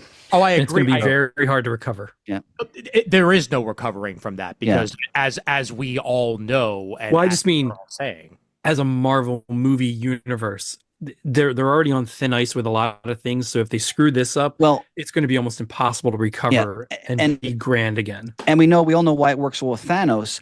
Two things, for my opinion. One, the average moviegoer doesn't know anything about Thanos like we do. But and they really built up over how many years? 10 years almost. This villain to the point that he's utterly terrifying. And the stakes around him are just enormous. Yeah. So that worked brilliantly. Now, I mean, we all know that the whole Kang just there's all different reasons for that we don't need to go into, but that just totally frittered out. So maybe they don't feel like they don't have the time for this. I don't know. I don't pretend to know all the politics behind it, but Doctor Doom should be built up. Oh yeah, like and if it's the next movie, he's just like ho ho ho, and he's just I'm like, oh boy. I don't think that's what we're gonna get. Personally, I do agree that it's not what if we don't actually get a strong Doom, then 100% agree that it's all to hell after that. If you're literally calling your film Doomsday, then there has to be a reason for that, and that is menacing Doctor Doom in one form or another. We shall see. There have already been theories thrown out there, by the way, that the rocket at the end of Thunderbolts may not even be this Fantastic Four. That's interesting. I don't think that's the case. I've read some of that. Yeah. I don't believe it either, but people have been saying like, oh well, it's a different rocket, so maybe it's actually Ewan, whatever his last name is from Griffith from the original Fantastic Four or something like that. But yes, I believe it has to be them and firmly placing them in that world or one way or the other. But I to piggyback off something else that you mentioned about Robert Downey Jr. Not quite him, but something that I found fascinating. It was pointed out to me by Chris Naudis that the pregnancy test that Sue takes is a Stark pregnancy test. Yeah, I saw that. Yeah. Yeah. So Stark exists That's interesting. Whether it's his father or whatever, but there is a Stark in that world. Yeah. Very interesting. And yes, I know different actors have played different people. We literally just saw, Chris Evans play Johnny Storm in Deadpool and Wolverine. God, that was fun. Yeah. I just watched that again the other day. But if there's a Stark in this world, is Doctor Doom Stark or is Doctor Doom Doctor Doom? And we're going to get, but who the hell? I think there's a good chance it's an evil Stark, which okay. And the other question to pose, and these are fun questions to pose. Yeah. In this universe, do Reed and Victor have a relationship? Because that's at the core of the whole animosity and their whole dynamic. Absolutely. So it'd be interesting to see if they're going to pursue that element of the legend or not. Because we at least know there's a Latveria because that was that was great that there was no diplomat there from Latveria. Yep. So a couple other things that I wanted to throw out there, Chris. You may or may not agree with me on this, but you might. I felt like a lot of this plot was Fantastic Four life story. that a lot of it harkened back to that, and the general premise of, you know, the coming of Galactus. What are we going to do about it? Yes. No, I think that's a fair point. I loved Life Story. I really still have enjoyed to that read book. that. That was very excellent. It's really well done. Yeah, that's a good point. And of course, Shalabal being Silver Surfer, that stems from Earth X more than anything else, and that reality. Yep. And I like Shalabal in this. It's weird we didn't get a Norrin reference at all, but I guess, you know, alternate realities, alternate takes, like that's. I guess. Well, like you said, we could have another Silver Surfer appear in a future film. Certainly. Like a different version of it. So that's the fun of the multiverse. Yep. Speaking of Kirby, I wanted to just show this, and that's why I went off camera for a minute. I went and grabbed the Kirby Teenage Mutant Ninja Turtle figure that came out a couple years ago. Wow. That is part of Teenage Mutant Ninja Turtle. That is awesome. In some way. I don't know much about what this character is, but I know it's supposed to be Jack Kirby, so I just wanted to show you that. Wow. You have a little cigar. Yeah. Good. That's some stuff that they do. Yeah, and there were multiple timely references in the movie. There's obviously the scene where we see Stan. I love that. I love how they had Stan pre the toupee and the mustache. It was like early '60s Stan Lee. That was a great touch. Yep, definitely. Let's talk about Mole Man. Let's get it over with. Murd, hold forth. I shall. Yeah, the Mole Man is not just some random paunchy guy who needs a shave, okay? The Mole Man, he's supposed to be less than 5 feet tall. He's supposed to have kind of a large nose and beady eye. He's supposed to be physically unattractive enough that he was driven out of human society and went underground, literally, to find a place to belong. And he discovered this whole little civilization, which, you know, in continuity was left behind by the experiments of the deviants. But he finds this whole race of, as Chris said, moloids, who become his loyal followers. He discovers these giant monsters, many of which are the result of deviant genetic experimentation, and they become his servants, like Gigantus, who we saw burrowing up through the streets in the movie. And, you know, just having the Mole Man be a guy sort of misses most of the point of the character. Besides which, I'm quite sure that there are a lot of, you know, working little person actors out there who would have just loved the chance to play Harvey Rupert Elder on screen, and instead they cast, you know, this guy. They didn't even... He has extraordinarily poor vision, so when he takes off those trademark blast goggles, can't see. They could have given him like special contacts to make him look like his eyes are ill-adapted to the light level of the surface world. But no, he's just a guy. It's nothing. It's bad casting and missed opportunities. And we didn't, you know, Subterranea was even a part of the plot. That's where they evacuated all the New Yorkers when Galactus showed up, and we didn't get a single CGI moloid scurrying across the screen at any point. Yeah. That was a missed opportunity. I will 100% agree with you on that. Paul Walter Hauser has become one of my favorite comedic actors over the past couple of years. I was first familiarized with him in the movie I, Tonya that came out a couple of years ago about the Tanya Harding. He's in Cobra Kai, isn't he? He's in Cobra Kai, and he's in a bunch of other things. I liked him in this. I do also agree, though, Murd, that it would have been better had they actually cast someone that was a little bit more appropriate. My favorite part about the Underground, though, is that literally, like, the Lincoln Tunnel brings you to the to the Underground. So that was pretty cool. Everything else about it could have been a bit better, and yes, we could have gotten some CGI moloids, because seriously, like, spend your budget on at least like 3 or 4 of them, even, and that might work just fine. Something. The CW could have afforded that. I know. Yeah. Oh my God. Oh, the It's Clobbering Time running gag actually worked for me really well, because having it be the phrase that, you know, animated Ben Grimm says and not something that Ben Grimm actually says, and then finally just, you know, having it happen. Yeah, right. It was silly, but it was fun. The animated 60s cartoon was right on the money. That was, Oh, yeah. that looked Yeah. fantastic. Yes, Again, it no pun did. intended. Although that was the most disappointed that my entire theater was, waiting around until the end just to have that throwaway of the animated. They're like I guess they were all hoping for something, maybe even like a scene from Doomsday or something to set the stage, but instead we got that. I was happy about it, but Yeah, I was too. I did not feel disappointed in the least. No. indeed, yep, it's what we needed. I did read that Vanessa Kirby said that the person in the Doom costume was Robert Downey Jr. on set. I'm sure. Yeah. So that's cool.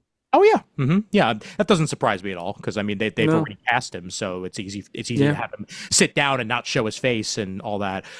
Yeah. What did we think about the Franklin Richards situation? Obviously, we are well aware that he is one of the most powerful forces in all of the Marvel universe in the comics. And yes, I know Chris wasn't thrilled about bring me the baby, but Get in my belly.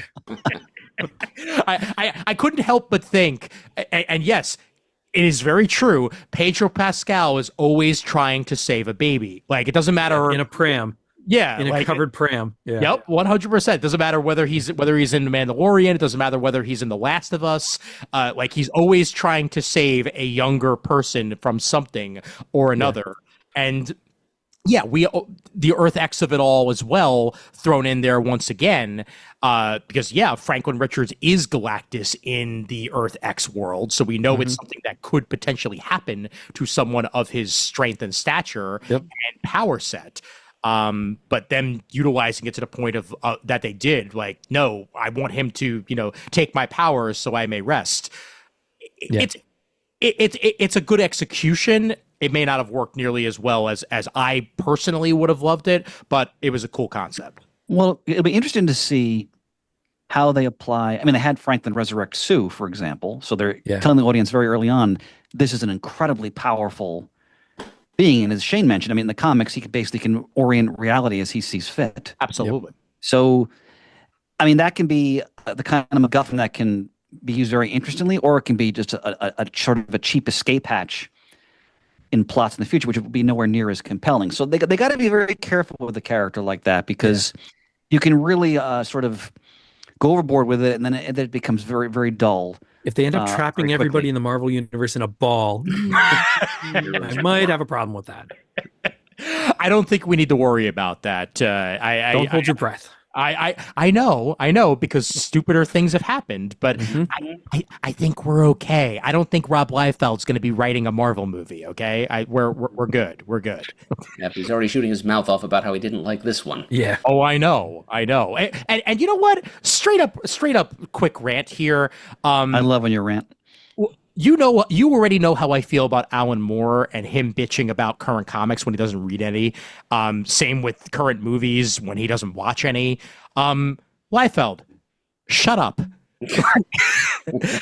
I understand your contribution to the comic book world in general, but at this point, it's really starting to make you look jaded, old, and sad, and I'd rather you just, enjoy what you have. You still have plenty of stuff coming out in Image, and that's great for you. More power to you, anybody who's going to read that and enjoy it. Like, don't come off as jaded. And like, we know you have problems with Marvel and the way that they're running things right now. It's just really starting to come off as way too much. So please stop. Thank you. Yeah, if it was legitimate criticisms, then I'd be fine with it. But instead, it's like, no, I like sad. Like, no, come on, give it a rest, guys, please. The other thing that I draw from this, I'm trying to find some of the memes, but this movie was very memeable for when they got back to Earth, and he asked for too much. What did he ask for? He asked for our son. And so many people have put in different things for that. Like he asked for me to stop taking every script I see. No, my favorite though, I just found it. Here we go. This was posted to the Comic Timing chat, and I'm sure you guys will absolutely love this, even if you are not New Yorkers. Here we go. He asked for too much. Well, what does he want? A rent-controlled apartment in New York. Don't worry, Ian. I'm sure your current mayor will be all up on that. Yeah. No. Big old no on that one. But I get why, Reed had to do it the way that he did it, because obviously he wasn't going to give up his son. I think the press conference could have gone a little bit better, quite frankly. Well, so just about that press conference, I am okay with Reed at that point, in all seriousness, going, when the reporter said, well, are we safe? And he's like, I don't know, because he's still reeling from the fact that his son was just born. Oh, yeah. He couldn't figure out what to do to defeat Galactus in space. Give him a minute. Don't just turn on him. He'll figure something out. Mm-hmm. And their plan was great. And then, like Chris said, ripped right out from under them in about 3 seconds, which was terribly disappointing. Mm-hmm. But I was okay with just that one moment of him saying, I don't know, but I think the next line should have said, but I will figure it out. Yes. And then turned around and walked off. That is what Reed does. Yeah. Mm-hmm. Oh, yeah. What Reed is supposed to do anyway. Yeah, absolutely. Yeah, which he was doing. It's just it could have used the line. Right. Yeah, and I think the we will protect you and all that, and also the use of his analytical mind throughout the film, whether it be through his science segments. Want to watch me blow something up? Yeah. I like when he referred to the Silver Surfer. It's probably an interstellar polymer. Like that was. Yeah, that was I laughed at that moment. There just for me there wasn't nearly enough of that. Yeah, no, I agree. Totally get it. It's I just for what I was looking for in this particular film, Reed. While I myself still would firmly say I would have rather someone else played the role, I think Pedro Pascal, mustache and all, even though I wish it was a full beard, because we've had Reed Richards with a full beard before. You could have done that, Pedro. I've seen you with a full beard. I know you can pull it off. I know you can do it.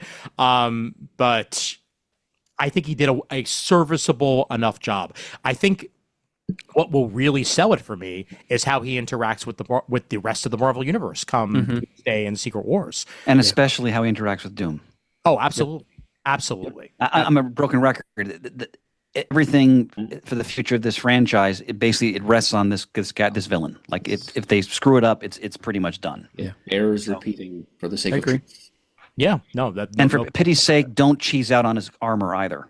Yeah, like don't make it some goofy. Don't make it nanotech. He should look really menacing, and also majestic at the same time. Yep. But they've been doing a good job with a lot of the costumes recently, so hopefully that'll be the case. Yeah. There was a practical effects version of the Thing, by the way, which another thing we haven't said enough on this. Thank you for finally getting the Thing's look right. Like it wasn't hard. It really wasn't hard. Like, no. He looked great, except for the beard kind of threw me a little bit there. Yeah, I got tired of the beard. Like for half an hour, he randomly grows a rock beard. I wanted that to be gone. Another one of their examples of humor, I guess. Yeah, no. Right? That was like Harry Osborn's like Fu Manchu in the Silver Age and Spider-Man for briefly, like or Mary Jane's perm. Like it just didn't work. It did not work. We've seen the Thing with extra protrusions many a time in the comics. But I didn't like that. Yeah, that wasn't my favorite. But yeah, like to me, power came back on. Finish. Don't just keep growing it. Got the power back on. Finish. But it at least proves to us that it's not rock, which is nice because it's been theorized, it's been stated that it is just like basically like extra tough skin that's rock like.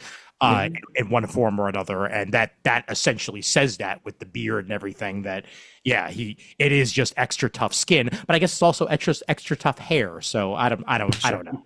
Sure, extra tough integument. Yeah, there you go. Thank you. We have been murdered. Well yes.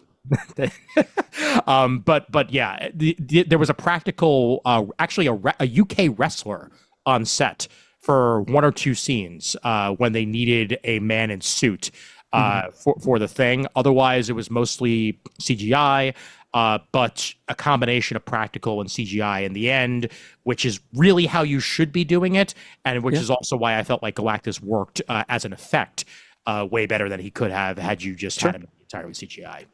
Agreed. Yep. Anything we missed, gents? Anything else positive or negative that needs to be brought up?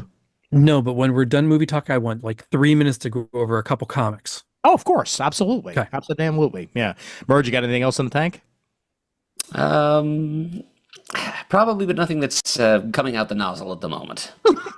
Okay, well, if after the nozzle calibrates, then we can perhaps go back to it. The nozzle is still calibrating. Okay, thank you very much. Let's throw the Venture Brothers out there. This was a Fantastic Four movie after all, so by all means. But yeah, let's give it ratings. I'll start it off. I'm gonna give it a shockingly 4 out of 5 because it is what it is, and what else could it possibly have? So, Murd? Your logic is very convincing, but I think I'm going to go ahead and give it a 3, actually.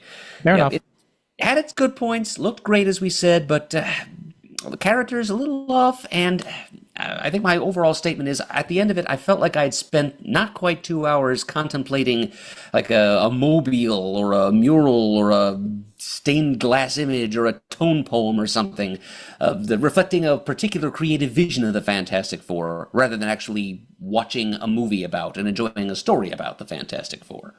Fair. So yeah, it's murals, stained glass. What they have in common is that they're flat, which is Chris's watchword for this whole thing, and I kind of agree with him on it. Got it. Shane? I agree with Murd on the rating, a 3. It was good. I enjoyed it. I'm looking forward to seeing it again. But I do think it fell a little bit short. And I might have been a little bit even more forgiving if I had not seen Superman 2 weeks before, because I do think that was a better film than this one overall. But again, it's worth seeing, but I give it a solid 3. Okay. And Chris?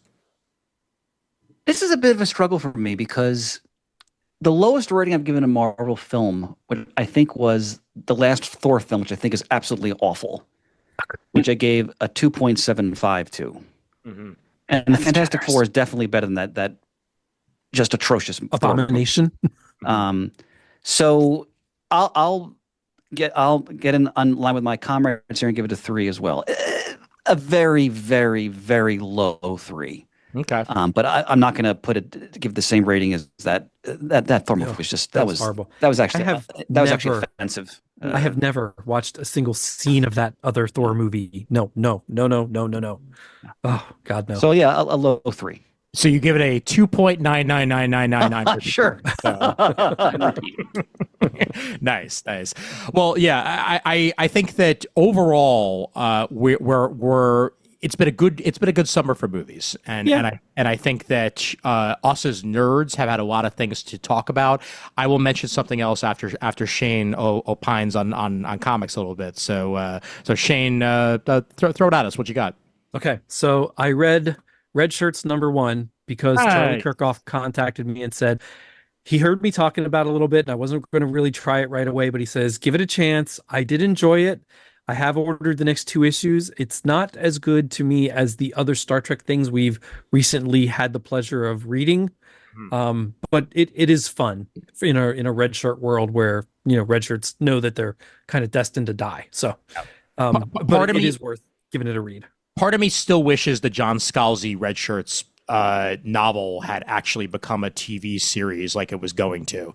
I kind of wonder if that's the novel that somebody recommended to me that I got over on my bookshelf to read. It's not Star Trek Red Shirts, but it is very red shirtish. Yes. So yeah. Okay. Yeah. You'll really enjoy it. I was a huge fan of that. Yep. As we all know, this is fantastic. This history of the DC universe. I just absolutely love this cover. And whenever Mur's going to wax poetically about it, I'd like to sit and listen. Hell yeah. I am down, gentlemen. I will happily do that. Gotta make this happen. Batman Hush, beautiful look at. I'm still trying to figure out what the point is. but it's beautiful to look at. Hush too. Hush. Yeah, Hatouche. Hatouche. Remember, we it's- had Fanforstic and we had Hatouche. But it's beautiful to look at. Numbers are not vowels. People must learn that one day. I'm absolutely loving Action Comics and the Superboy stories that are going through it right now. Ooh, Mark nice. Wade, man. Hell yeah. I read the first issue of the new Fantastic Four because I like Humberto Ramos's artwork. Mhm. I like that it's tied in directly from what's going on with Doom right now. I'm curious to see what the next few issues look like. Mhm. And I don't know why I've had such a bug up my butt to do this, but in the last year, maybe a little bit more than a year, I have really felt the need to recapture some things that I once had. The original Hush story issues are one of them. Dark Knight Returns, Death of Superman. I just finished reacquiring all of the Death of Superman and Funeral for a Friend. I have all the 0 Hour crossovers except for 3 that I'm missing. So there's just something that I really want to reacquire, some of what I had my favorite things that I've read over the years. And when we were on Paul's Back to the Bins, I had read issue 450 of Batman, and I got 451 at Golden Eagle this past weekend for Nice. $2 each. All right. Nice. Saga of through- the second Joker. Yeah, when the first appearance of him after Death in the Family back in, good heavens, this was 1990. Oy. But I'm looking through it, and I look for these, and I'm just paging through, and I've been to Golden Eagle a dozen times in the last few months. Mhm. These were not in there, so I know that they're restocking in some capacity. These were in nice new bags. Now I put them in my Mylars that I have, but they were in nicer bags. And I'm like, oh, 450. Well, that's great. Oh, 451, both of them. Whoop. And for $1.99. I thought that was great. Nice. So I have a little bit of a list of past books that I'm trying to reacquire like that. The last thing, I read the Treasury Superman I'm yesterday. looking forward to getting that in my shipment. What a great cover with a multitude of characters again. But this was a lot of fun to read. I really enjoyed it.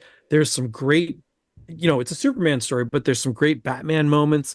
There's some great Booster and Beetle moments in here. It was a lot of fun. It was an absolute treasure to read. Again, kind of no pun intended, but sort of is. And what a fun way to read it in this size. It's been a long looking forward time to since I getting it, yeah. read a Treasury size anything. It was a lot of fun. Very cool. There Very you go. cool. Yep.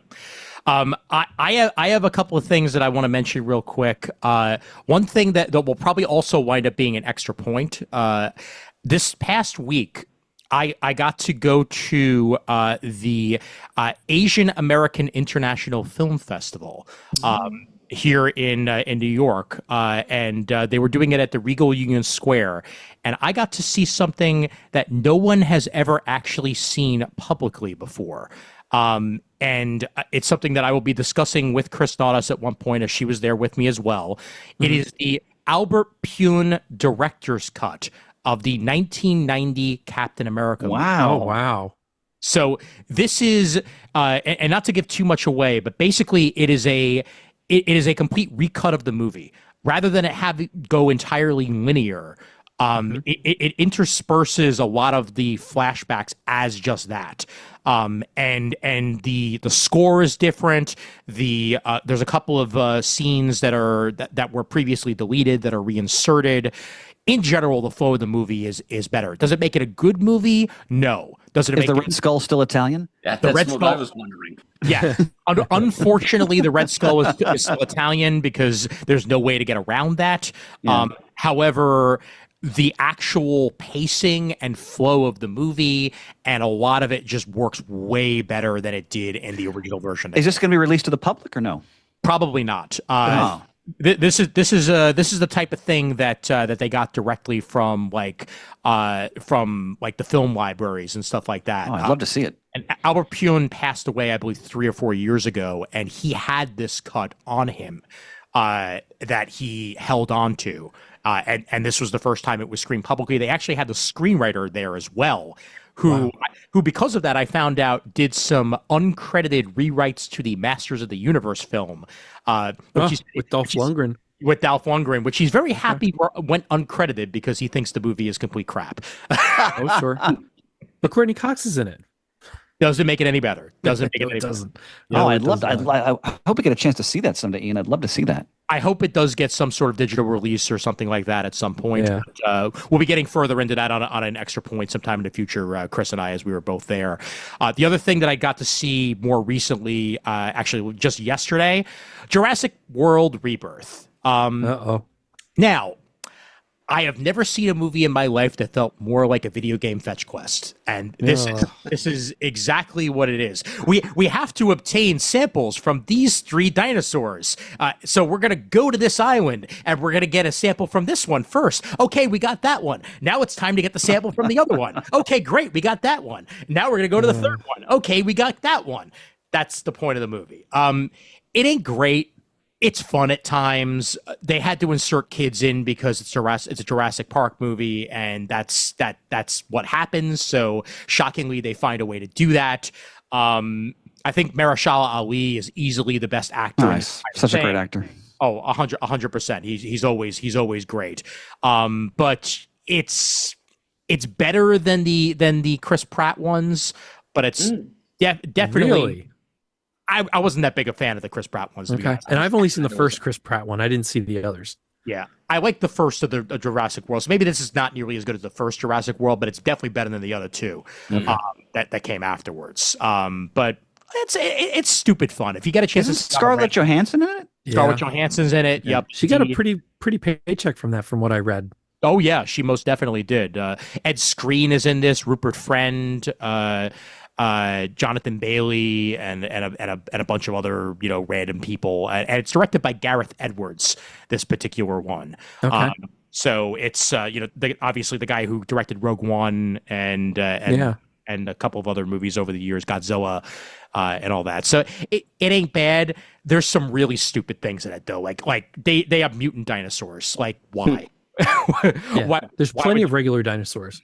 Seriously, and one of the most disgusting mutant dinosaurs I've ever seen at one point in it. So see it on a random random Wednesday or something like that, or just wait for it to come out on digital. It's not worth seeing really in the theater, but it was a good enough time. So that's the way I'll throw it out. And I've started Strange New Worlds new season. I'm 3 episodes in. So have I. Yeah, Chris, if you haven't started it, you've got to. No, I've watched 1 through 3.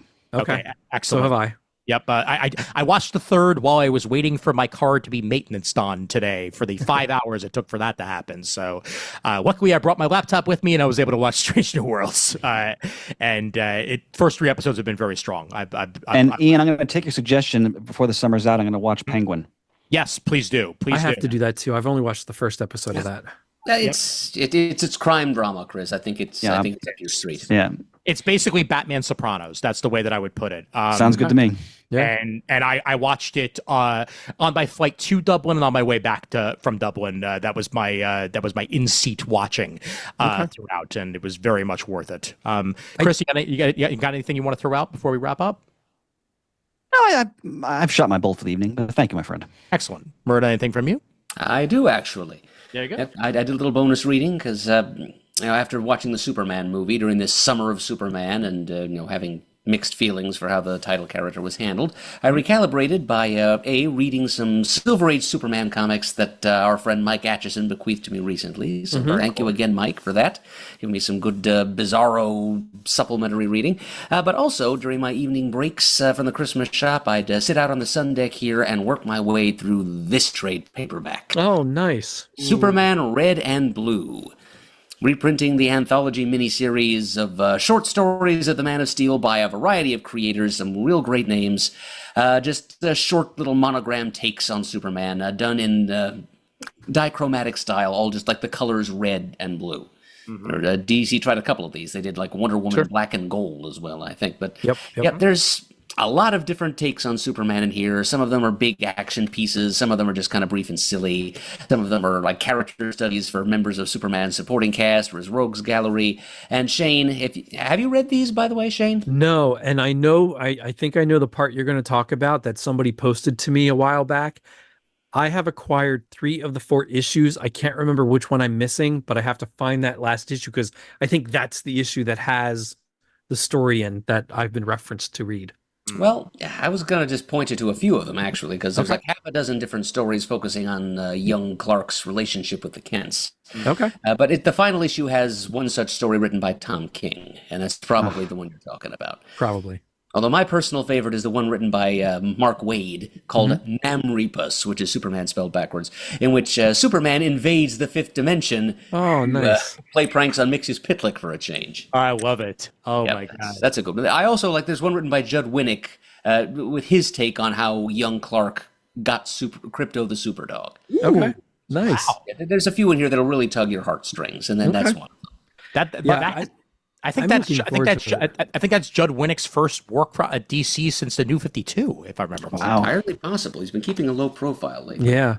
I think I picked up the 3 issues I have in dollar bin somewhere. I'm sorry, Murd, go ahead. Nice. There's no Crypto. There's also an excellent Streaky the Supercat story by Sophie Campbell, who's been writing the latest Supergirl ongoing, which in doing a fantastic job, by the way. This is a lady who clearly knows her post-crisis Superman lore. I read the first issue of that and I liked it. I want to read the next couple. One of the things that I'm most excited about for the most recent, well, I can't really say previews anymore because it doesn't exist anymore, but the most recent batch of solicitations is an upcoming issue of Sophie Campbell's Supergirl introducing an expanded Legion of Super Pets. Nice. Nice. We're still going to call it previews, Murd, because what the hell else do you call it? So that's If I may, Levy Pooh, Murd reminded me of something I do want to mention. The recently concluded Tom King Black Canary miniseries. Yep. Which was magnificent. I mean, Tom King rarely, if ever, disappoints. But did any of you guys read this? I was waiting for the trade, and I'm not sure if the trade has come out yet. I'm not sure either. But I don't think it has yet.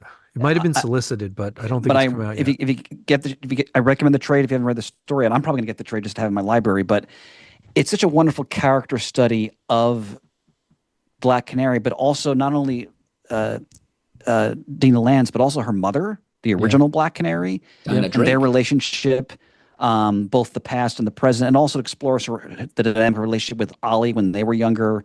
And the narrative framing device, she's in this like ultimate fighting match against, is it Lady Shiva?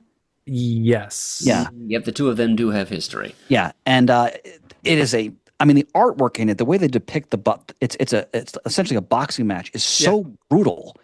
And the story, the pace of the storytelling is superb, and how they use the fight to take basically through her whole life and her relationship with her mother and what that means to her and how that has influenced her. Because there's a lot of guests. Yeah, there's a lot of guests, and her mother's going through a medical crisis. And just it's really about the essence of her character and her will and who she is. It's just Tom King again, just firing on all thrusters. It's a really superb miniseries. The only negative I have is I personally get a little tired of the announcers through the entire series, but I like everything else about it. But they're part of the narrative too. Yeah, they wear on me a little bit as time goes on. The other thing I want to mention, because I mentioned this off the air, and I mentioned it when I pinched it for Murd in the previous episode, last episode, is that obviously Marvel Knights: The World to Come is Christopher Priest returning to the Black Panther. And when that series concludes, the four of us are going to definitely record a discussion. Absolutely. Of that story. But I'll just say again that anyone, if you really loved Priest's take on the character, which I think is one of the foundation of the whole the films as well, you got to read this. Because I've read issues 1 and 2 so far. That's what's come out. It's sort of like an end of the Black Panther story, because it takes place both in the past and the future. And Everett K. Ross, as an old man, is narrating it. Yeah, I didn't know who that was at first. Yeah, and it's been riveting so far, and it's magnificent Joe Quesada artwork. But it's Priest hasn't lost a step. So I'm looking forward to discussing that with all of you when that series concludes, which I'm assuming we'll do at some point in the fall. So absolutely. But before we wrap up, Bird, just because you missed our last previews episode, did you see the DC solicitation that they're putting out a DC Finest Events Crisis on Infinite Earths Part 1? Yes. Oh. Which is going to include Crisis and all the tie-ins. Yes. In chronological order. Yes. Indeed. I'm so pissed. I just ordered that new Absolute the month before. I have all the tie-ins. I have the compendiums, but now they're finally doing it the way I want, and I really couldn't bring myself to order another copy at this moment. Look at him. He's so conflicted. Oh my God. I feel your pain, Shane. I was so pissed. Yeah, it's good that they're finally doing it this way. But yes, right after the absolute. The month after. It's not even like they waited time. It was the next month. I know. Oh. It's absolutely crazy. And this one's not oversized or anything. This is 6 5/8 by 10 3/16. Yep. So it's actually going to be a little bit smaller, but that's going to work great for the amount of pages it is, because I think it's 560 pages total. So it's not even that bad to put on your lap, Shane. No. I would have considered it, but I think that month that came out was also the Human Target hardback, which I've been waiting forever for, as well as Batman: The Long Halloween, the last whatever it was. Those collected now finally and were coming out. So I had already putting those on the list. I couldn't get another Crisis copy at this moment down the road. Yeah, well. But in order, finally, after all these years. I know, including a bunch of stuff that's very hard to find, issue-wise. So I can understand that. The Fabled Losers special. Yes. I have 2 copies of that. One of the few comic books ever to make me cry, incidentally. Really? The Losers special. Yeah. Okay. So hats off to Bob Kanigher for accomplishing that. Nice. Yep. All right, gentlemen, I think we've shot our bolt. Yes. This was very much to steal a phrase from Chris Eberle, a tonic for the spirit. And Damn right. whenever we have varying opinions on things, that just makes it that much more interesting. So, absolutely. Yeah, I thought we spent a little more on Superman than I thought we would, but that was a good discussion. Glad we did. It was, and I might even adjust the copy I have for this in the image that I made and put at the bottom, and Superman too. But because that's a big part of it. I know. Apparently. Yeah, but yep, great job, everybody, and looking forward to getting back together for some more as this summer wraps. And of course, we'll have a previews episode out before the end of August is said and done too. Yes, we're keeping the name somewhere down the road. Night of the Comet as well. Yes, thank you very much, Shane. And we have a review corner to do at some point as well once we figure out what that book is going to be. So that's all TBD on that. So either way, good times all around. And I think I'll go ahead and wrap this sucker up with the music. So here we go. Email address for Comic Timing is comictiming@gmail.com. Facebook.com/Comic Timing is where you can find more Comic Timing goodness. You can also find the Comic Timing fan group there as well. We are on Blue Sky at Comic Timing. We are on Instagram at Comic Timing Podcast, Threads, Comic Timing Podcast, and you can see the video version of this and many other episodes over at youtube.com/@Comic Timing Podcast.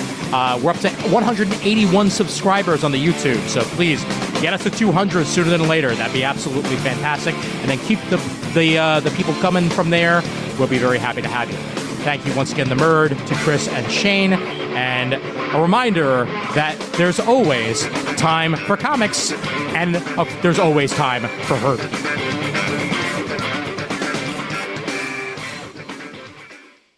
And crypto. Him too.